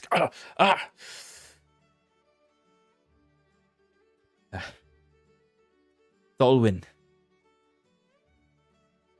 Ernest here is struggling a bit. I think we need more herbs, more medicine for him. He wants me to head out to the Hag's Hamlet later. Nonsense. I have visitors here for you to speak to. These are adventurers. Strangers from afar, actually. You see this human man kind of walks over, dressed very modestly. He is still in the uniform of the other revelers, but they look a little bit more unkept. Like he doesn't really do the reveler thing. He's more like an associate of Thalwyn's. He might even not even buy into the revelry stuff. He just likes helping people. And likes the wilderness and going out, and is more of a companion in that sense than someone who actually works for the revelry.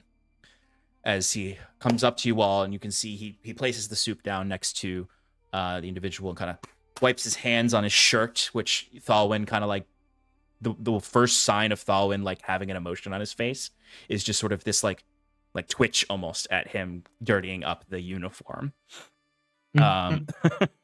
And an eyebrow raises as he's just sort of like, "Baron, I must remind you to keep your attire presentable when helping our people. There is value in presentation to the experience." And Baron just sort of like, sorry about that. And he goes over to each of you and holds his hand out and says, Baron's my name. My traveling companion of Thalwyn here. I've been around sorts. I've not from around here originally, so I can commiserate with your fish out of water looks in this place. What are all your names? Who are you? We are And the Thalwyn even like looks to you and goes, "Oh, that's right, names. Who are you?" Like he's had this We're the long adventuring conversation group. with you. Iron Mana. My name is Jacquette Touchard. A pleasure to make your acquaintance. I am Septimus. Evergreen. Wide-eye. Wide-eye. And there's three of you. We have other companions, and then gesturing over to the figure of Saskia dancing. Whirling around, just like so in the moment, sloth meat flying everywhere. Our very energetic friend Saskia, and then our not so energetic friend Bruce, gesturing to the kobold. Yeah, Bruce is like off to the side, outside of the dance, like where everybody's dancing, and he's just kind of observing, just very on edge, like maybe they're right. Maybe Ro is here again, and this is the perfect situation where he can go after Saskia, and he's just analyzing everybody, just very focused. And then seeing this, it's like, oh no, I might have given him anxiety. The structural integrity of this tent is shoddy at best. And he looks around first he looks over to Saskia and Bruce. Well, like I said, Baron, pleasure to meet you all. I'm certain if you're voting with this fella here, as you have got good business here. As you see, he looks up to Thalwyn, who again raises an eyebrow. Like, Thalwyn clearly respects Baron, but does not like his demeanor, his sort of casualness and his uncouthness. Yes. Yes. Yes. Yes. Yeah. Yep. Thalwyn interrupts this awkward exchange here between the Baron and you two. Baron is abundantly human in this moment compared to Thalwyn. Our friend Salvatore here, gesturing to the massive machina that everyone would be noticing without a doubt. Yeah, no, for sure. Everyone definitely notices Sal. No, I mean, I imagine you do get the same. It was just holding another piece of sloth meat because the cook gave him one too, and he's just. He's occasionally pressed it against where a mouth should be on his head, but it's got the grease marks on his metal plating. He's gonna need a good cleaning later, Septimus. But people do notice Sal, and I would say when people are very friendly towards you, they are very afraid of Sal. They don't necessarily this isn't like when you some of the first people you interacted with Sal, where they were like actively aggressive towards Sal. People are just sort of superstitious. So you might see people cross the street. You might see people praying as soon as they see Sal. They don't know what to do with the thought of him. Yeah. It's not that they just they can't even fully fathom their own feelings about a robot walking around with strangers from another land. Stranger danger. Thalwyn, though, is very comfortable with Sal being a halcyonic elf. Right. So Thalwyn actually even puts a palm to his forehead, in almost a. Sometimes his behavior seems as though he's trying really hard to be like a human, or could even be interpreted as mocking the way humans interact. So he almost is doing a oh my, how could I? He's like, of course, you're mocking our friend here. The people around here are not quite used to these sorts, though I've met plenty. Baron and I have even met some in the north. There's very few in these regions, but they exist. Baron and I came to know each other by fate, for sure. Curious. Baron and I have been traveling companions for many years, although he does go on his own adventures sometimes, where I don't see him for days or weeks on end. And Baron kind of scratching the back of his head. He's like, he gets worried if I'm not right by his side all the time. Sometimes I'm literally just over in the Nordrock camp. Oh. It's a little stuffy in here sometimes, but no, I have left more than most in the camps. I've occasionally helped old Hirons with his his militiamen. But also, when our needs are not met by the bartering system or the Hag's Hamlet, I will go out towards the boreal forests in the north. Harvest, Well- usually right after a blackout, because that is the most likely time that the blackout will not return anytime soon. So you're We're in luck. bothering you now to ask for any information you can give. For it seems that our adventure is going to continue north from here. We'd like to know exactly what we'll be dealing with and how to get to where we need to go. Thalwyn here has also provided us with a path on our journey, but it seems that this rolling blackout that keeps happening here, we keep on getting more and more questions and no answers. I'm Right. not going to press you, obviously, if you're not going to tell us as well. But any information you can give would be helpful.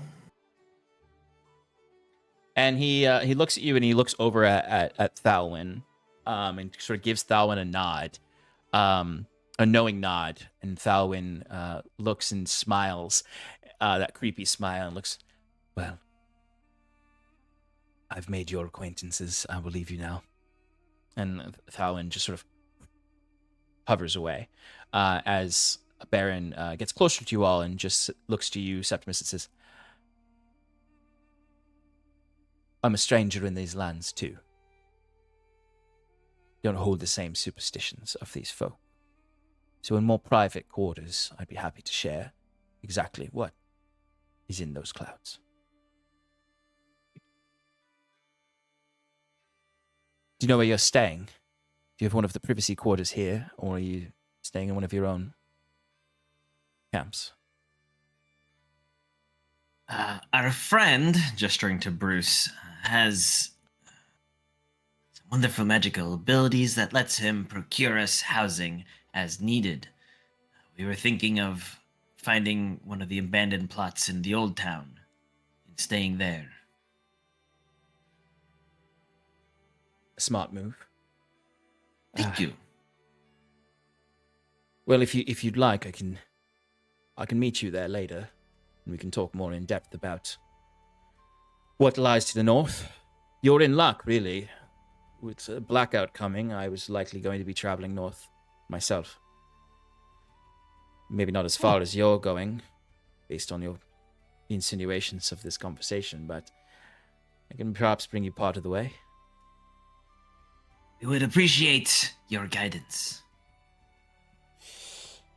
It has been getting quite stuffy in the camps, and I could use the break from Thalwyn's presence. He's a little off, isn't he? Halcyonic elves are... They're all that way a little bit. But he's done me good. He's seen me through some dark times. So I appreciate his commitment to his good works. Of course. Well, if you are so inclined, feel free to look for us in the old town. The old town, thank you, good lord. The old You'll town. notice a two-story structure that you won't have seen before. Finely crafted, made of stone. With a nice, I forget, does Bruce do ceramic shingles, or is he more of an There's slate, cedar? I think. Slate? Oh, slate, even nicer. Of course. Well, I will find you there, and I'll see if I can bring you any of the fine foods that we're preparing for dinner tonight. We appreciate that. Well, I have to get back to tending to Of the course. And we have to make sure that our friend over there doesn't revel a little too hard.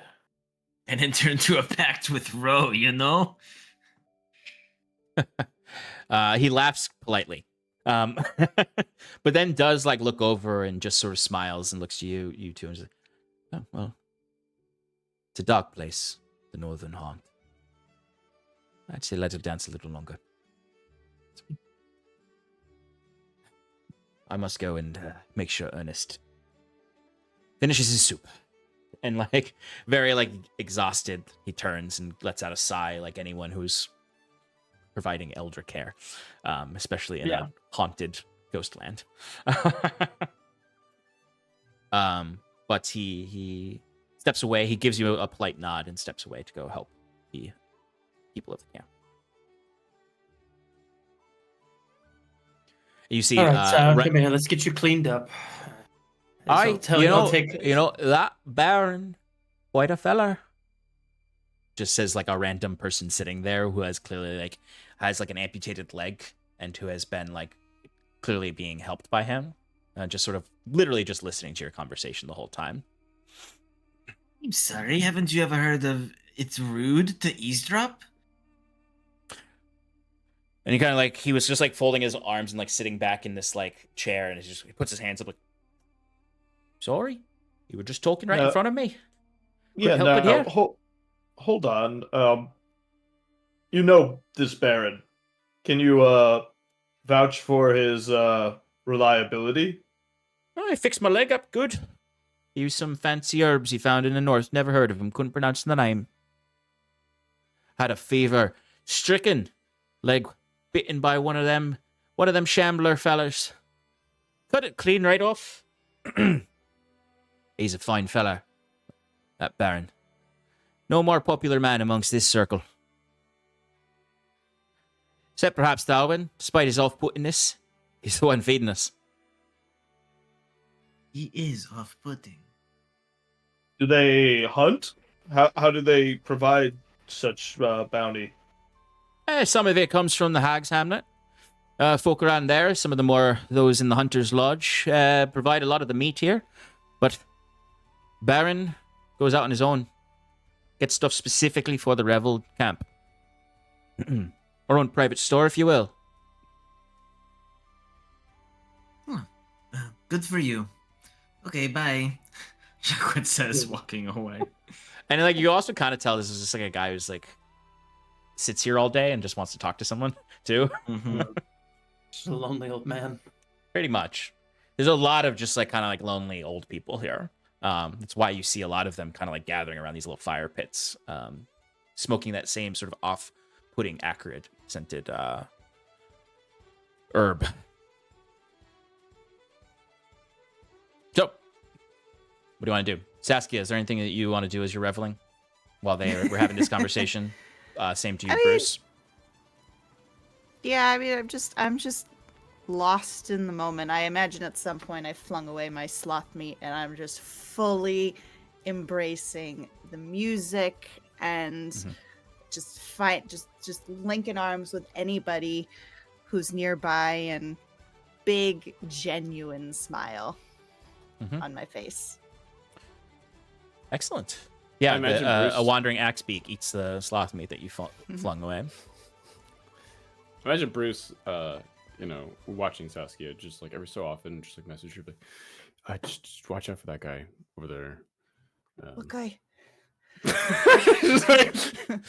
Bruce, at one point, my groove. Bruce, at one point, while you're just like, I imagine like sitting on a bench watching this, just like a really tall, dragonborn just sits like right next to you. With these really like faded red scales that remind you of like the red fiendish skin of Ro, as you're just sort of sitting there watching the dancing and occasionally clapping. Hopper?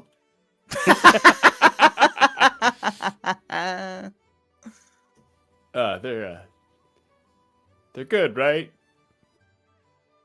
They're good at dancing. I mean, yeah. Pardon.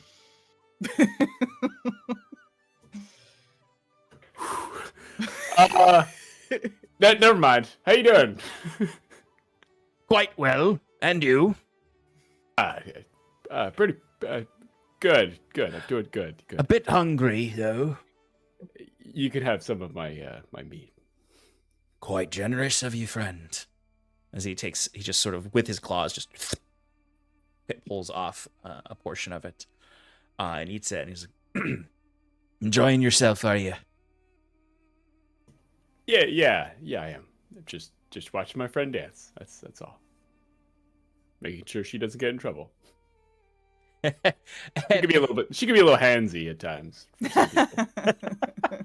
And this guy just like very like friendly, just like nods and then looks back to the dancing and starts clapping to the music again. Like clearly like an innocuous person who sat next to you on this communal bench, but just like too close for how you're feeling There's right so now. many open spaces, and he chose right next to Yeah. Bruce. Yeah, it's like in your head, you're like, this is either Ro, an agent of Ro, or just a man who doesn't know about personal space. Right. And that was the least likely one to him. Exactly.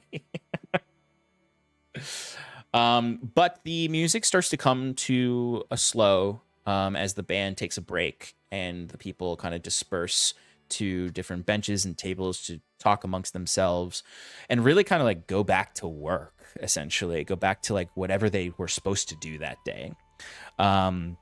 Whether that's and like it looks like that when like literally it's almost as if like a bell went off and everyone just started packing up the instruments and people just started going back to work. Like people started repairing things around, people started to lug supplies.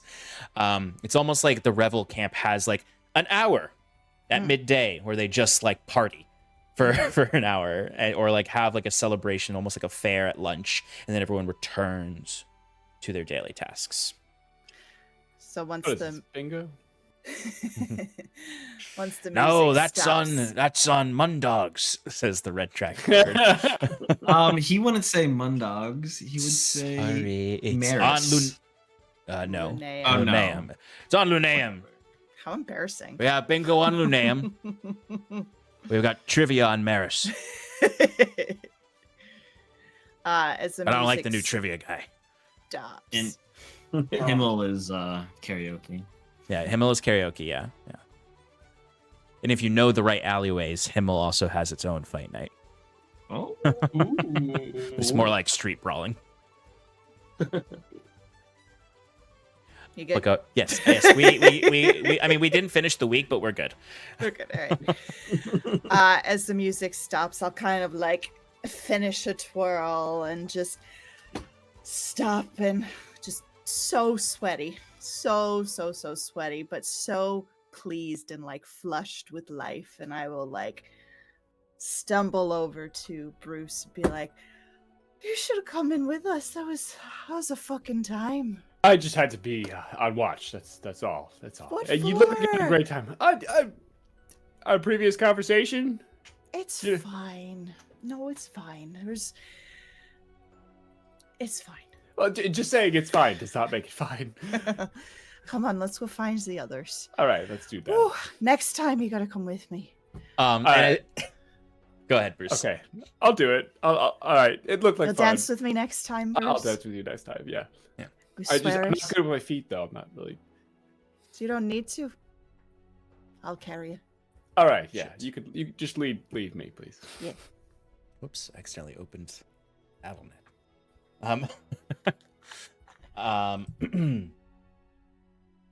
As you say this, and Bruce stands up from the bench, and you two of you turn around to go, you immediately come face to face with Thalwyn, who's standing there, and he just goes, "Hello," Hi. and holds out his Hi. long arm and hand to you to shake your hand.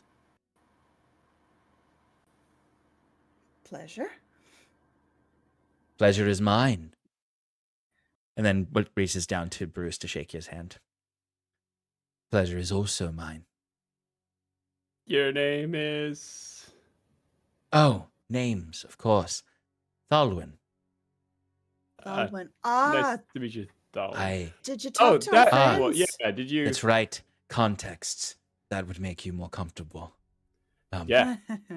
Yes, I spoke Probably. with your friend Jacquette, Ah. Septimus, and White Eye. You introduced yourself as White Eye, right? He did. Yep. Yep. I usually do. Wonderful. I'm Saskia. This is Bruce. Nice to meet you. Yes. Yeah, you just introducing yourself? Is that I thought it anything would to be. tell us? I thought it would be polite. Given that Oh yeah, it's yeah. your thank you. friends introduced you from afar, and I saw you enjoying our lunchtime festivities. Yeah, thank you for the festivities. Yeah, Very much so. I do love to dance, and that was brilliant. Of course. and if you have anything for Iron and Mana that you need or request, just Need a request. yeah, just yeah. Let us know. We want to help. You want to help? Well, depending. Well, hold on. There's conditions. Right now we're on a mission for other reasons, but yes, yeah, we offer services. Well, we are always in need of assistance here in the Revel Camp. Well, once we're done with our stuff, we'll probably be happy to help you. We need to consult with the whole group instead of us advocating for everybody. We're not Jack Wet. We don't just insert ourselves and. Of Yeah, that's course. true. He does have a tendency to do that, doesn't he? Oh yeah, he just speaks for us and Yeah. without even consulting us. Yeah. It's like my mom signing me up for summer camp. I don't want to. Summer camp. So I didn't you- have a. That are was you- just that was a phrase we used back in Halcyon. You're from Halcyon. Yeah. A big smile creeps over his face, too large. Too large. You know what? Yeah, are you from there? What Could you tell? As he just sort of like holds his chest like this, almost like he's presenting himself as this halcyonic elf. does it look familiar? He looks like a halcyonic elf. You as the person Oh, who's most familiar yeah. with them, you can see that he is like of the communities of elves that are most common, pretty much exclusively in Halcyon. Oh yeah, those guys. Yeah. Oh, yeah, no, I can see it now. Sorry, I wasn't even looking for it before, but yeah. As he looks at you and the little like pinpoint light eye just sort of like dashes between the two of you, almost like indicating like, really? It's a pleasure to meet another Halcyon citizen. How did you get here? I traveled here, of course, by ship Yeah, but okay. For what reason? to help. Oh, so you heard about this place from Halcyon? Of course. I heard there were many refugees here from the wars. And then, of Okay. course, then I heard about the plight of the Gosu people, and I had to come here, as is a proper reveler's task to do good works for the comfort of all men. Sean, can I roll an insight check? Like, What are is this you guy choosing truthful? to Is he like is he just being truthful? Like, does his words feel like Is he they're- genuine? Is he genuine? Yes. Yeah. Go ahead and give me an insight check. While Let's you're check do- to see if he's genuine. Oh, I'm gonna give yeah, myself plus he 5 starts here. singing, Pony. For 20. Okay. Halcyonic elves, as you know, are really cryptic in the way they speak. They are somewhat detached, given their similar to Elysian elves in the way that they are long-lived compared to other elven races. They're not as long-lived as Elysians. Elysians still are the oldest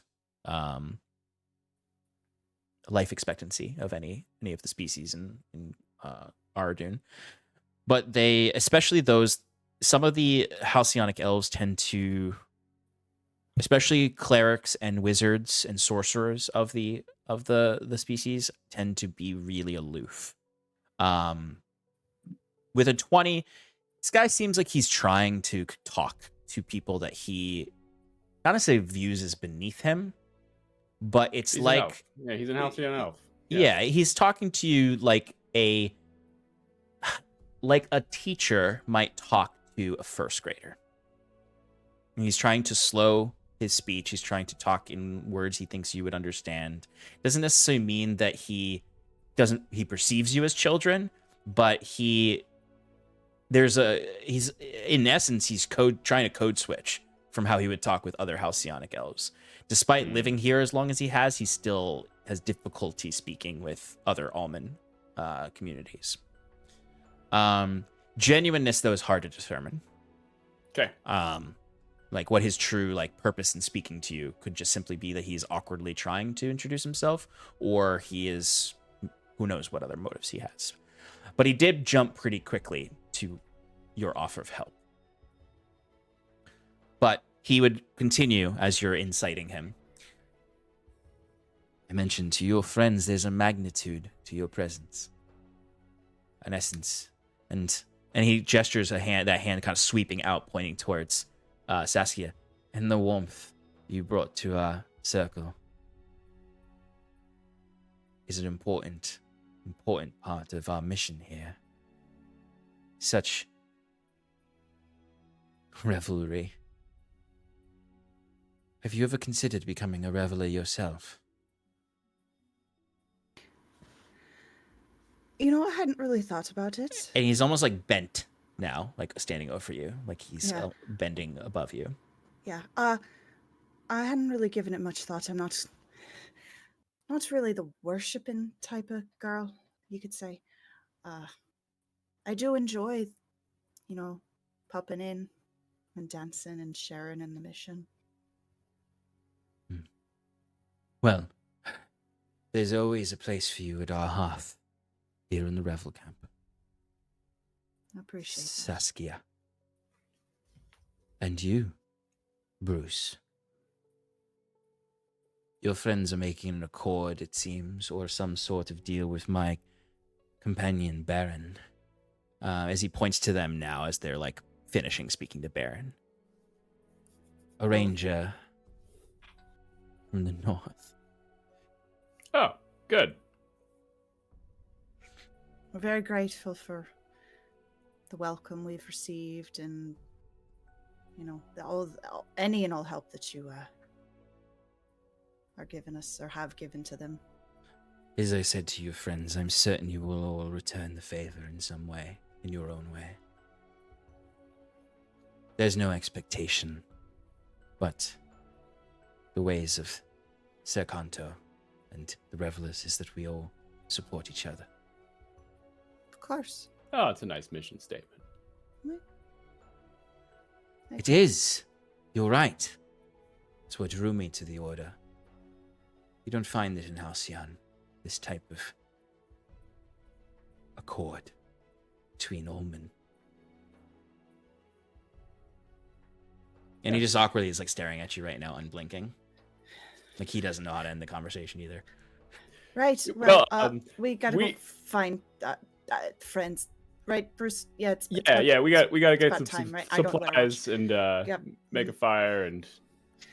Chat. We have the game. We're gonna play a game, right? Oh Was yeah. Let me know But yeah, we'll catch it. Thank you so much. Yes. It was so lovely to meet you. Thank you And very he puts much. his hand out to shake your hands one more time. Shake. And after shaking Bruce's hand, he shakes your hand, Saskia, and then once again he holds it for a second, goes, "Do consider my offer. You would do great work within the revelry." Right. I will sleep on it tonight. Goodbye. As he turns and Farewell. Hubber walks away.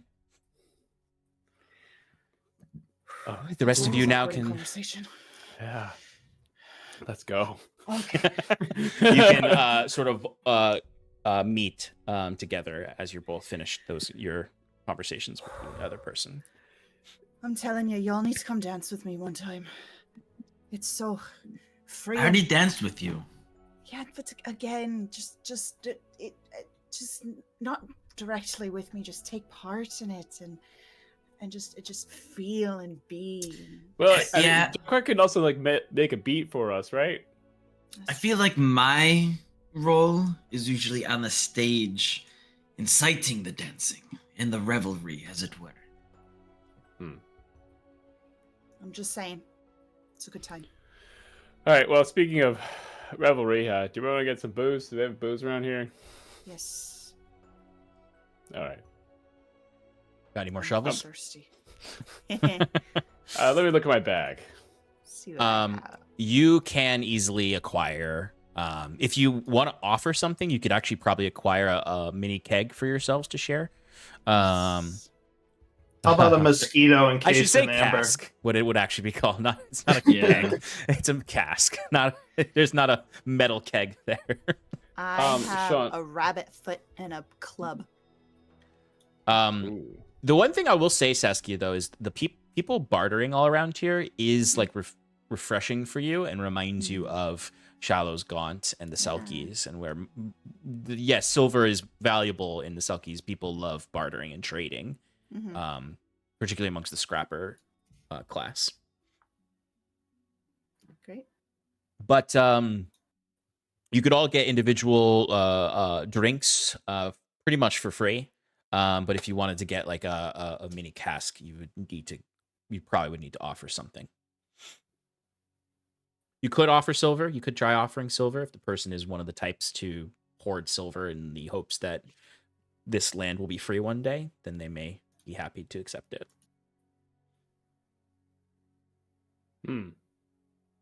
But they're not going to tell you how much it costs. You're going to have to offer them an amount.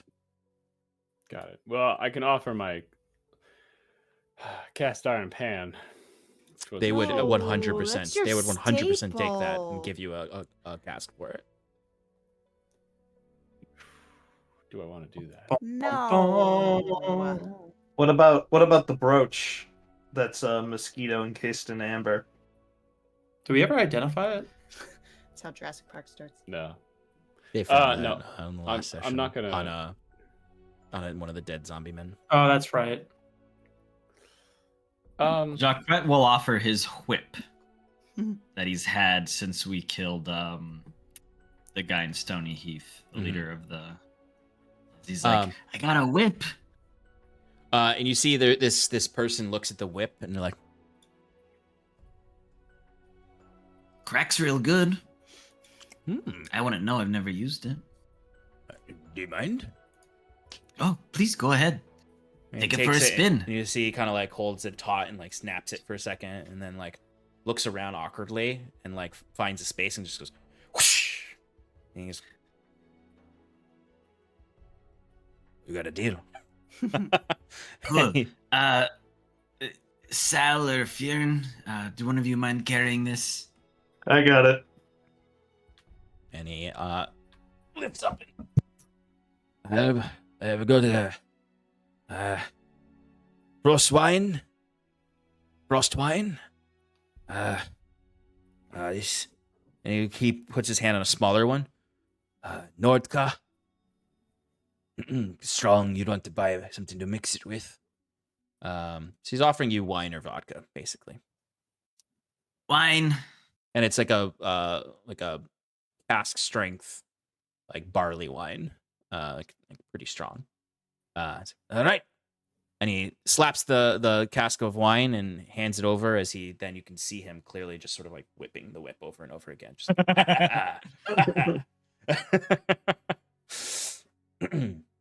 Fionn just lifts it up, puts it on his shoulder, and starts his way out. Okay. We are going to take a quick break. Just because I've been going for a while. So let's take a quick fiver, and we'll be right back. Sounds good. All right, folks, we'll be back shortly. See you soon. Bye. Hello, and welcome back to Adrift in Aldhalor. Our friends here have met the Revel camp leader, Thalwyn, a strange halcyonic elf who is pretty genuine, although maybe he's Ro, who knows. And they've also met his one of his traveling companions, Baron, who is a ranger who has spent some frequent time in the wilderness of the Gosu haunt. Although similarly to Thalwyn, is not from the Gosu region. Though you have not learned of his origin yet. So we jump back in as our group has rejoined each other. They've acquired a cask of heavy wine in exchange for a whip and are heading to Old Town now. to set up their little house for the evening. As you step out of the Revel camp and back into the Nordrock camp, you see that it begins to start snowing, little light flurries. You overhear some side chatter from NPCs saying things like, in there's little flakes like this, it means it's going to be a bad storm. The last blackout lasted a week.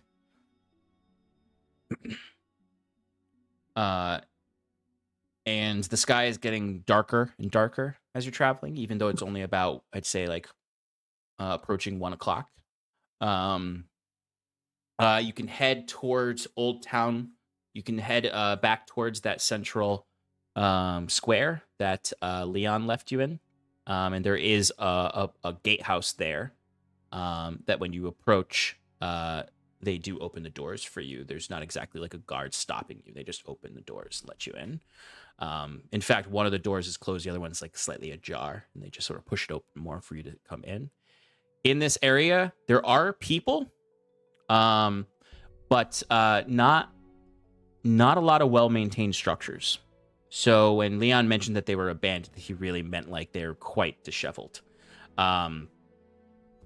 These are the families that lived here before there was a crisis. These homes are the oldest homes here. The people are less friendly when you come in here. You've had a lot of people who've just come right up to you, shared things with you. The people here are protective. Like, even if you walk too close to the front porch of one of these log cabins, like, you see, like, the old man sitting on a rocking chair has a crossbow on his lap that he puts his hand on when you get too close to his fence.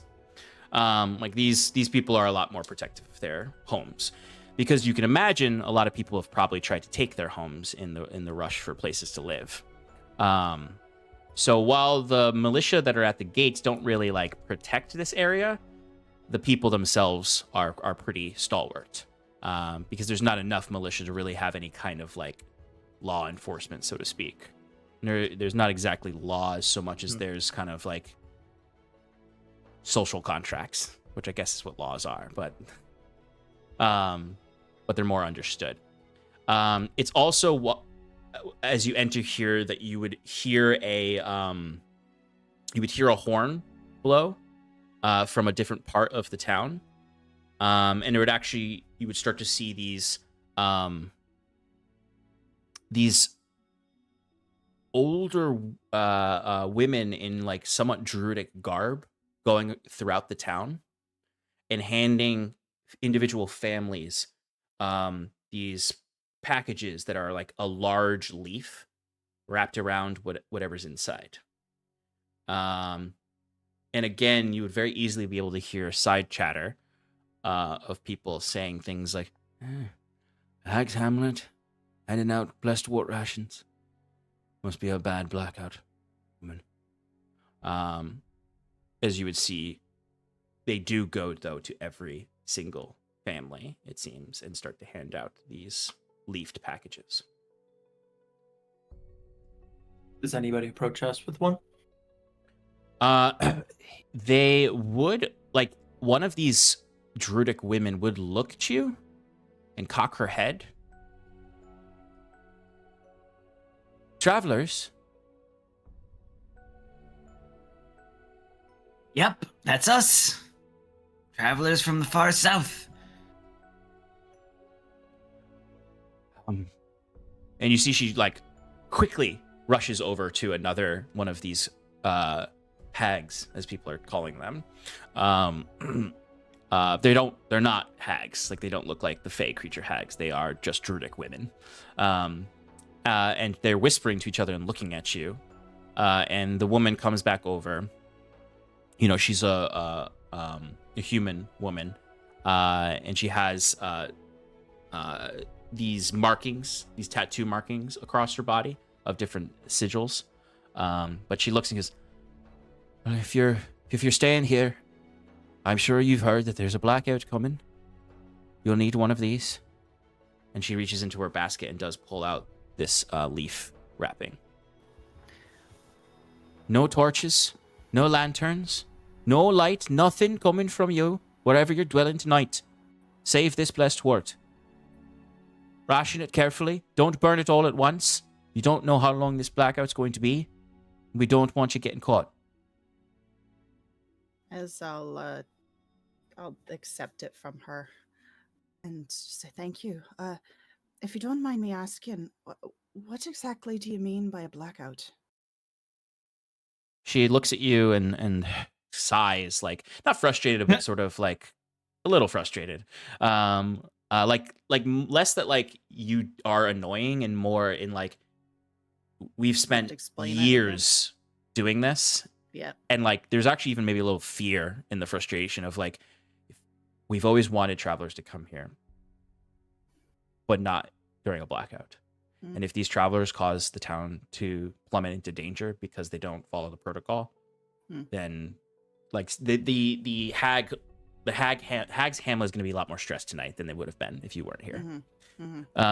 She looks and she says, and first she points to the clouds. With the dark storms comes a blackout. During a blackout, no one's to leave their home. No one's to walk the streets. You're to have your rations, and you're to burn your blessed wort each night. For as long as it lasts. If we need to disperse more blessed wort, some of us will come around. But, by the Winter's Committee's order, no one's to leave their homes. Is there something in it? And she looks at you like almost like a don't test me kind of face. We don't mention it. We don't speak its name. We don't speak of it other than insinuation. Okay. With no torches, I mean, no fires. it's already here. She shoots you a sharp look like a nun in a Catholic school. That's exactly the vibe I'm getting. Kind of glowers back and he goes, I'm just saying, speaking its name isn't going to do anything worse, as he gestures to the dark sky. Just don't burn any fires that aren't blessed wort. No torches, no lanterns, a blackout. Yeah, we understand. Don't worry. And don't idly dismiss this. Cercanto has lasted for years under this threat. And as much as we're happy you're here, happy you're opening the pathways back to the rest of the world, we're not to let our entire city, the entire population fall because of your foolishness. Is it just... I'm sorry. One more question and then we'll let you go on your way. Might it be something that we could help with? Does it have something to do with something in the north? And like you saying, is there something we can do to help? Perplexes the shit out of her. Like she's like, help? No, it's like saying, can we stop a meteor? Like it's like to them, it's like the apocalypse has happened, and yes, thank you. You opened the way. We might be able to escape and leave this place, but like these are like such big things in their mind that someone like you, who's met the devil and made deals with other creatures and learned about things beyond this world, they're just sort of like, what are you talking about? Stop it. It's the blackout. And she's like, that's the kind of foolishness we don't want. Stay in your home. Don't try to be a hero. All right. We're surviving here. Okay. You understand? Yes. Right? Yes, Good. right. Good. Good. Yes. Goodbye. Thank you. Fuck. Why survive when you can thrive? I mean, I was just a fucking question. Like, if it was, you know what I think it is, actually, as we walk away? I think it's a dragon. I don't know. Remember that elemental god that, resurrected me? What was its name? Aldal for like Adol? No, that wasn't it. Yeah, wasn't the latter one. I'm saying it's probably some kind of elemental spirit god like that. Mostly. Isn't it like Eyeless or something like that? Eyeless, that's what it is. You weren't even close. I was just saying the What name is of the this island. reality where you can Clayton also- got it? You could also just call him the old man in the sky. That's the more like everyday Colloquial. colloquial way of referring to Eyeless. Yeah, but Bruce, I mean, why don't you put up your tower and let's get it settled in then? Yeah. Yeah. I'll doing it now. Can you make it look a little bit more like the huts around here from the outside? Is that Yeah. possible? Yeah, why not? No, I already described it as looking different. Oh, yeah, our friend's not going to be able to determine where it is then. Yeah, Oh. so just do your usual thing. Okay. All right. We want to stand out. Let people know that Iron and Man are here. All right. I'll put in one window on the second floor, also Okay. right above the door. You should put no windows. That's no, pretty put smart, no actually. windows. Wait, what? Why? Well, because last time you guys couldn't do anything See to the people outside. outside. You couldn't like attack Yeah. them. you couldn't- Normally, yes. Then normally I would agree with you there, Bruce. But you just said that we can't have any lights. It's a blackout. So if we have a We window, can have a window and just have curtains over it. Come on. This way we'll know what's going on outside. All right. Well, yeah. Then make sure it Come has on. make sure it has blackout curtains. Oh, will do. Very Um, good. Very good. Bruce gets to work sculpting the tower with curtains and window, and at least one window on the second floor. As each moment that passes, there's more and more snow flurries going down, and it's getting colder and colder. We're gonna have to go back. Yeah, go. You can probably beat the storm if you leave now. I can't tell if you're joking or not. I'm joking. Don't leave. Okay. We'll get it after the blackout. Right. So you set up your tower. You can get comfortable in there as the storm is getting more and more blizzard-like. It hasn't reached, like, the sky hasn't been darkened yet. It's really like feels pretty normal, truthfully, right now, as opposed to like the supernatural blizzard that they're all kind of hushing, whispering about. But as the day gets darker, as it's approaching more like 4 o'clock, if you were to step outside, it would be that sort of like real like flurry of snow. But the winds haven't really picked up yet. But the snow is accumulating. And which is, there already was 2 feet of snow that was dropped by the last blizzard.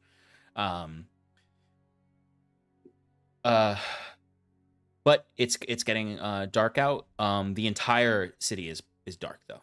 There's not a single torch, not a single candle, not a single light coming from any building. Now I'm really fucking curious as to what this thing is. I'm not saying we're gonna draw it, but I might watch out the window. I'm curious.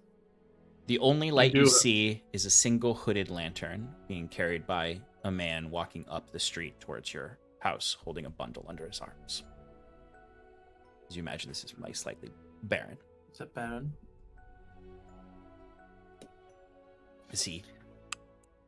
You hear a knock on the door. Who is it? Hello? Is this the right place? Jacques opens the door and gestures for him and come, welcome to Bruce's tower.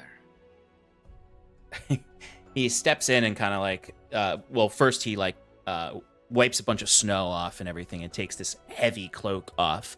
As you can see, he's holding this big bundle basket that he would then like hand immediately to you, Jacques. Like very much like a person who's like making himself comfortable, and like instead of being like, is there somewhere I can put this, just like hands the food to the host. Jacques immediately summons his unseen servant, Robespierre, who he then unloads it on.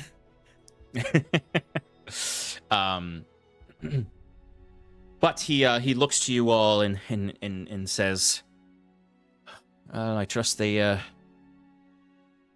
trust the sisters have found you and offered you some blessed words. That they did.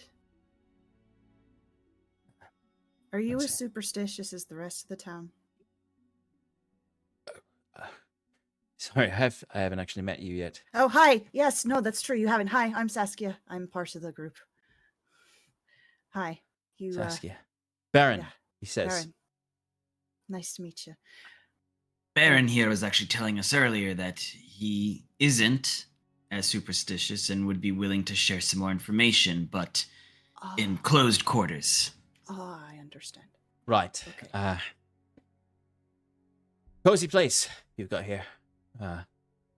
But eat, please. Enjoy. As he, like, doesn't, like, take the basket out of Robespierre's hand, but opens it up and leaves it, like, floating in the air. It doesn't question that at all. And just starts to take out, like, these really, like, warm loaves of bread with some other, like, meats and veg and other things, like a full meal, like a true full meal. Don't mind if I do. And starts to lay it Saskia, out help and yourself. pulls out a few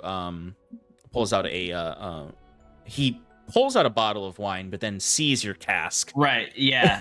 Jacquet's probably already tapped it and is like offering him a glass as he pulls out his own and goes, "Ah, you brought your own. Well, try this. It's worth a whip." he just sort of like laughs politely and kind of is like, okay, southern joke, I don't know.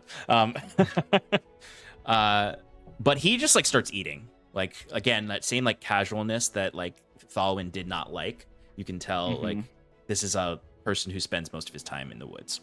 I immediately like him. But he somewhat with like a mouthful of some meat, he just sort of looks and tears some bread, almost wipes his mouth with it and eats it and swallows hard, big like gulp. And he's like, Gulp. I'm not superstitious like the rest of this town, so I'll be honest with you about what they're fearful of on this night. You've made your way through Stormbreaker's Landing, so I assume you have some understanding of the plague on this land. The rot, and the creeping undeath. We don't know Well, where it hails from. Right. Looking around at the rest of them. It hails from the north. It hails past the mountain pass, Samolto, glaciers. Whatever death crept from the north came from there. Or at least that's The my... Ironsoul Plateau, Yes, where the temples reside. correct. The Ironsoul Plateau was abandoned centuries ago due to the unnatural winters of this land. Truly what drew me here originally. Curiosity of what lay in these abandoned cities, abandoned lands. But 15, 20, perhaps a little longer years ago, reports in the north of stubborn settlements, people who didn't want to leave the old Holy Lands. More and more people began fleeing from the north, particularly those near the coasts, past the mountain pass, just south of the glaciers, the Arakan glaciers. But that's not the point. I'm not here to give you a full history lesson. But the blackouts, when storms like this come, when the animals flee, who call the boreal forest their home, it only means that the herald is coming. You won't hear any of them say this, but there's a creature. The storms do not bring the creature brings the storms. Or at least when the blizzards are dark like this. The blizzard yesterday, that was nothing. That was just a passing squall. That was just standard. But the darkness, the fleeing animals, all indicate the same thing. The coming of the herald. It's a dragon. He points to you and smiles at you. Yes. I fucking told all of you. Well, That's well, victory not sip. exactly. Oh? Elemental. No. Well, Ha! I'm not a naturalist. You'll have Is to... it an elemental dragon? Let him explain, Jacquet. Oh, you're no fun. The dragon is not the herald. The herald rides the dragon. Oh. What is it heralding? Shut up. No, sorry. It's a good question. It is a good question. It's just the way you phrased it. The fuck else was I supposed to say? What news it is bringing? No, you're supposed to. Like. Zucker just laughs. His cheeks a little rosy already from the wine. And what kind of being would be able to ride such a beast? the same kind of being that could usher in blizzards and storms so dangerous that they bury homes, that it takes us weeks to clean up after, that can cause entire herds of reindeer, mammoths, giants, trolls to flee from their boreal forest. We learned long ago, or the people here learned long ago, that it is attracted to the presence of Ulman. Any indication, such as lights from a settlement, draws its attention. From my understanding, the Herald is exactly that, a herald of the creeping undeath. It ushers forth the expansion of the plague. Why it hasn't spread south to where you're all from, I don't know. Maybe it can't swim. It's on the same island. Oh. Yes, it can fly over the river that separates the north from the south. Yes. And he gives you a smirk. I never learned geography. I kind of just go with it. Whatever it truly is, it is a being of extraordinary power. Commands storms, commands, and he does point to Jacques, elements. Riding on the back of a... And he hesitates, almost like he does have a little bit of the superstition, but then shakes his head. An undead dragon. That was my next guess. Dracolich. I wonder if the Herald itself is undead. Most likely. Are you familiar with the gods Pescos and Ladan? When you say that, he's like, this whole time, despite like talking very serious things, he's like shoveling food in his mouth and like someone who is not eaten in days. And perhaps he hasn't, because he does seem like the kind of person who would give the food to others before eating himself. He looks up at you in another kind of large, hard swallow and says, "There are not many who know those names anymore. But I have heard those names. I've seen those names in my travels to the north."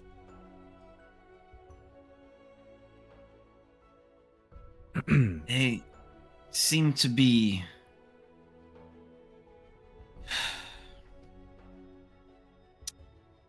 a force that can counter this creeping death. In your travels north, have you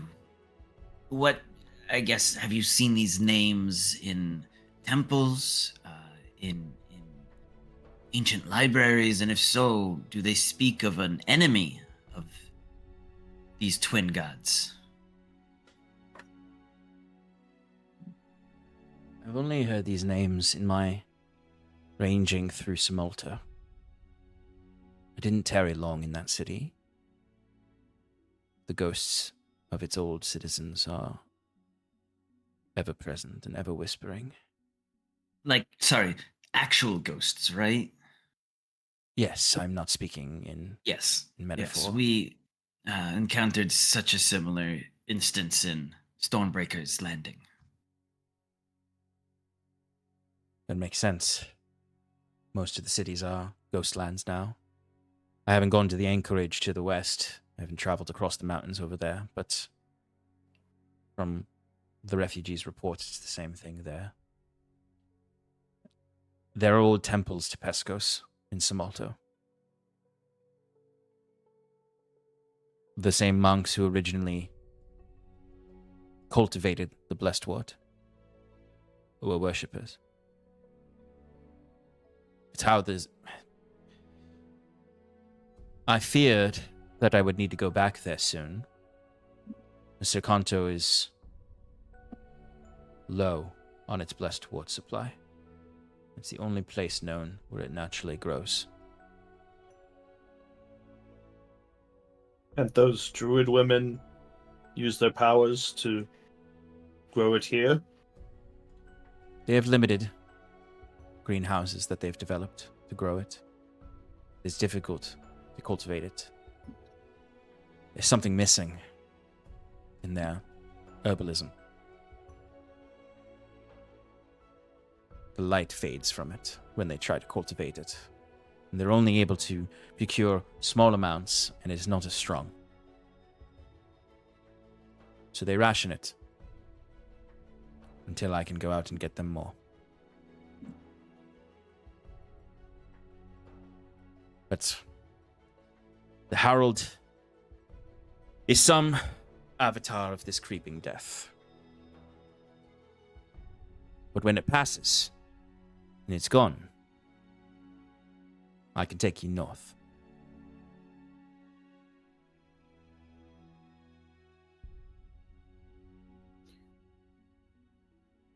What if we told you that in Stormkeeper Landing we Oh my god, Fear and Stormbreaker Landing. yeah. I got all the other ones right today. And we're very proud of you. Ugh. In Stormbreaker Landing, we fought a creature of similar description of what you're speaking. It had an undead giant as a guard. And it seemed to run off of the power source of a lighthouse. It was emanating, the power of the plague. Do you think that this creature that plagues you might have some sort of power source hidden away somewhere? Something that we can use against? And he kind of smiles as he takes a deep draw of the wine and says, not to downplay your services to this area or the work you did in Stormbreaker Landing, but I imagine the Herald is altogether a much more powerful being than what you faced. But you're not wrong. This is a curious idea. The lighthouse that was powering the undeath in Stormbreaker Landing. Perhaps that's why the Herald can't go further south. Perhaps it needs something like that. So your theory might prove true. No one's traveled that far north. Perhaps something to discover when I leave you.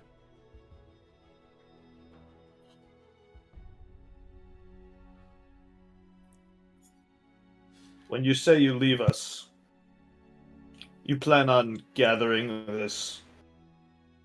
But you plan on carrying the blessed back here and temporarily, risking your life to temporarily save the people here.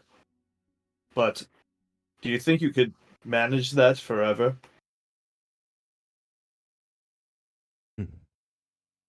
No. What we offer is not guaranteed, but your best shot at finding a more permanent solution to what plagues you here. If you join us on our adventures, you'll be joining us in the sake of hope for the future.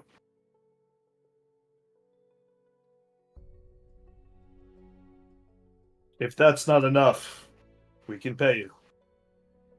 Sean, Yes. I don't have this ability yet. I get it in one level. But can Jacquet kind of assess Baron and tell whether he is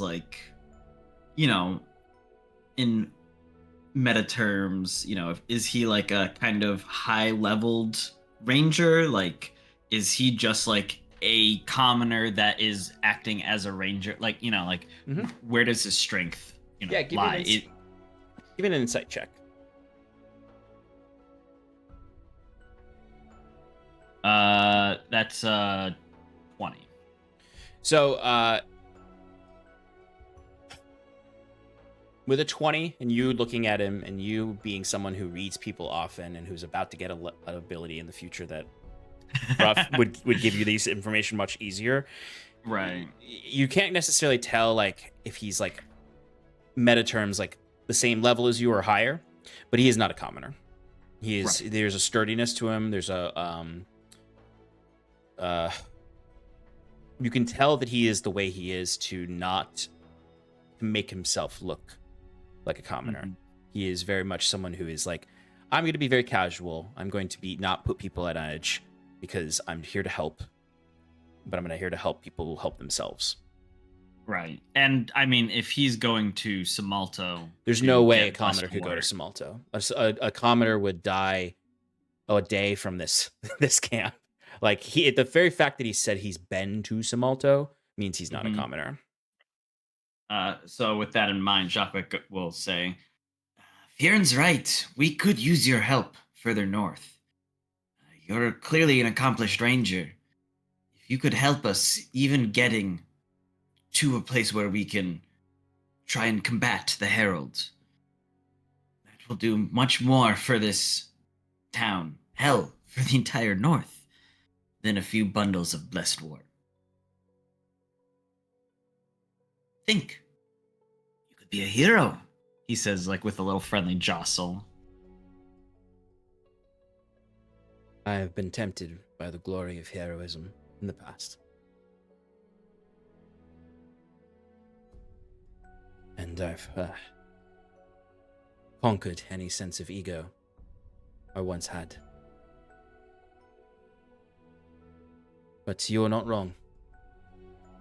Perhaps there is a solution in iron and mana for our plague. I have time to think about it, though. We have to survive this blackout and the travel to Samalto. But perhaps you're right. Perhaps there's more I can do. I suppose once you see us in action, you'll realize that we're your best bet. I prefer to convince you that way anyway. I'll use my words, because it's what I'm best at. But you should see Fiern with his mace. And Septimus with his magic. And Saskia with her fucking Eldritch Blasts. By the Crescent Heart, her Eldritch Blasts. And like as you were saying that, he does look to each of you as you're saying that. And when you land on Saskia and say Eldritch Blast, I will say that with your 20 insight rolls over, you notice a visible like shift in his face. Like that creates a reaction in him of like a double take almost. It's very subtle. This is a person who's very in control of his the way he expresses himself. And there's a moment where you catch it kind of slip for a moment. And then there's sort of like this very gentle look over to you, Saskia. And you see like a very warm face that's sort of like looking at you in the way someone looks at a terminally ill person. Like in a very like a shame, like almost like a shame, but not in like a way to look down on you, way of like a pity, but a kind pity. Yeah. That indicates some understanding of what you might be, whether you're just a rowdy sorcerer who chose Eldritch Blast as a cantrip, or if you are indeed bound to an Eldritch entity. Yeah. I'll clock that kind of look, and I'll like just kind of like narrow my eyes a little bit, and then just say like, yeah, ever since, I found these, it's been pretty fucking powerful. I gotta say, it feels real good. And that smile, that gentle smile stays, but there's then sort of a sternness or stoicism to his face as he would look at you and just say,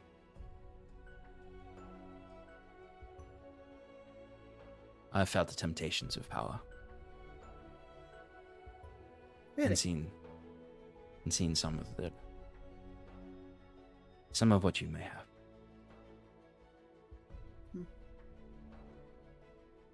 But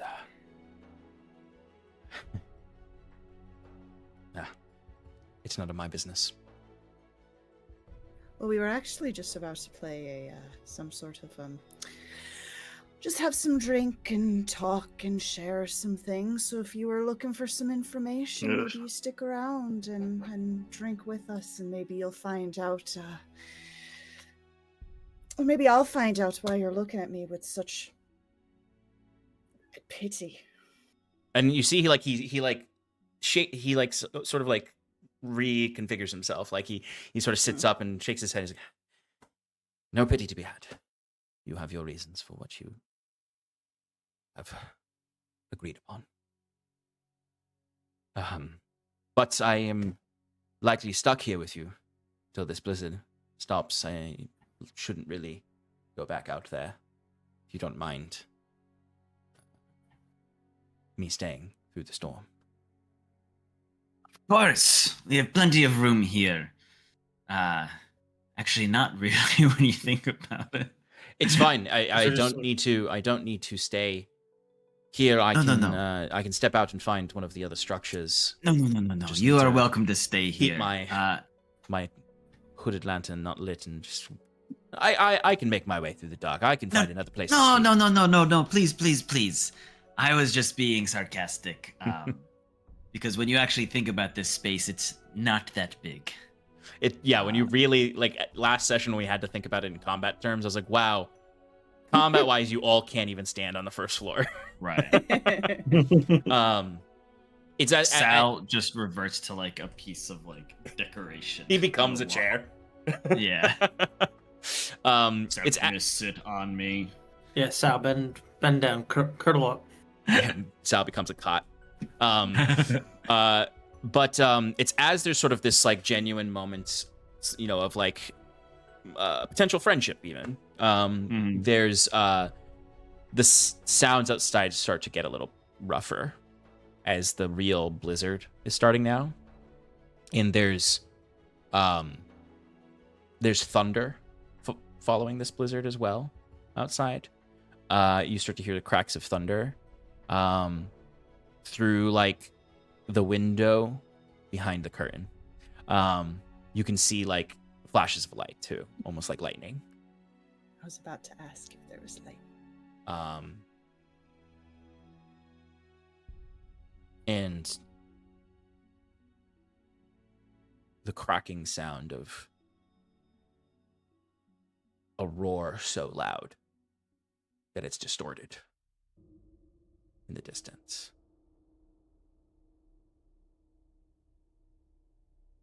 There's a tension that comes over the room immediately as the blackout has begun.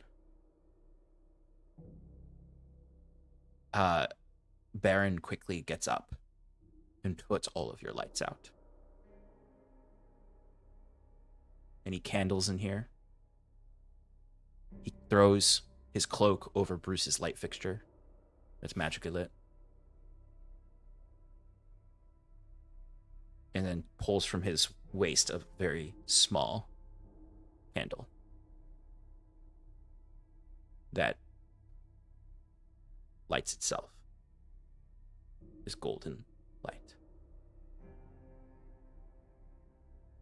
He places it in the middle of the table. And there's this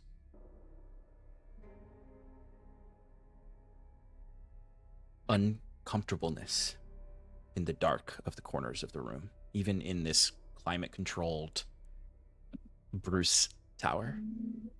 The shadows are threatening in a way. You look at them and it feels like the abyss is staring back at you. Like anything could come out of the dark, even though you know, and Saskia, you can see, there's nothing in the corner of the room.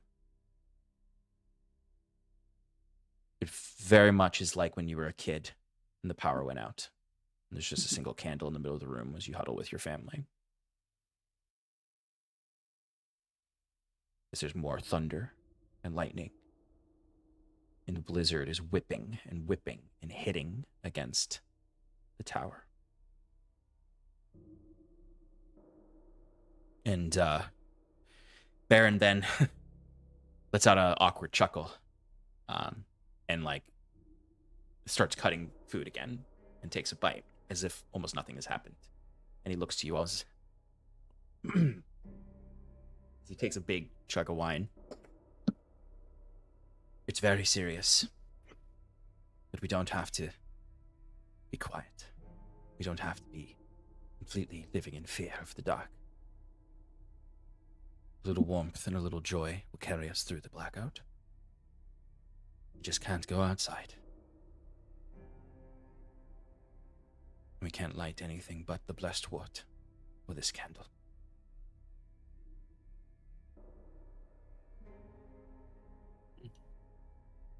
We'll be okay. Even if the light is hidden from the outside.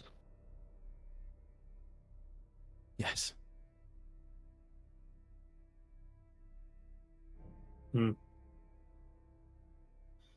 is no way to live.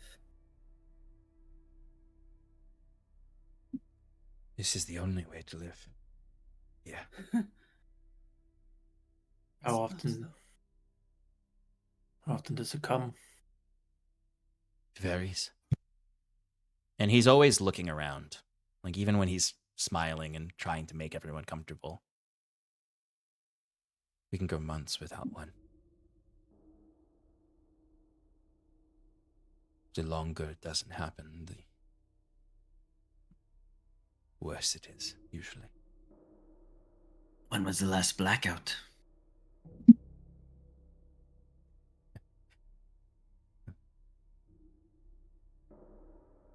Six months ago. So, we're in for a real doozy, huh? So long as we keep the blessed wort and our hope and our warmth and company, we'll be okay. Don't let the darkness take your heart. As he does, like, immediately, like, look into the corners of the room and, like, over his shoulder. There's nothing there. I can see through the darkness, don't worry. And that same, like, not pity look, but that same, like, etch happens. Yeah. But he stabs some of the meat and takes a bite. There's no use in letting it spoil this dinner. Eat, drink. I imagine Jacquette's like leaning up against one of the beds now, and so he just mage hands out, grabs some food to bring to him, and he goes, "Well, if you want to hear a good story that really lighten your heart, how about I tell you the tale of Iron and Mana's start?" And he smiles, and one more heavy gulp of food and wine, and just looks at you. I think I'd like that story. It all began. And that's where we're going to end tonight. And that, I think, is a good place to end tonight, to pick up next week, is you will survive the blackout with Baron before making your plans to head north with him. All right. Excellent. Let me take a quick look before completely ending. See if there's anyone we can send a raid on over to. I will send a quick raid on over to Maddie. So Maddie Games. So, Maddie Games. All right, that's it for us tonight, friends. Please join us wherever you are for the next session. We'll get those VODs updated as soon as we can. Shannon and I are on it. Otherwise, have a lovely wherever you are in the world. And hope you are surviving your own blackout. I don't know what that is. All right. Good night. Good morning. Night.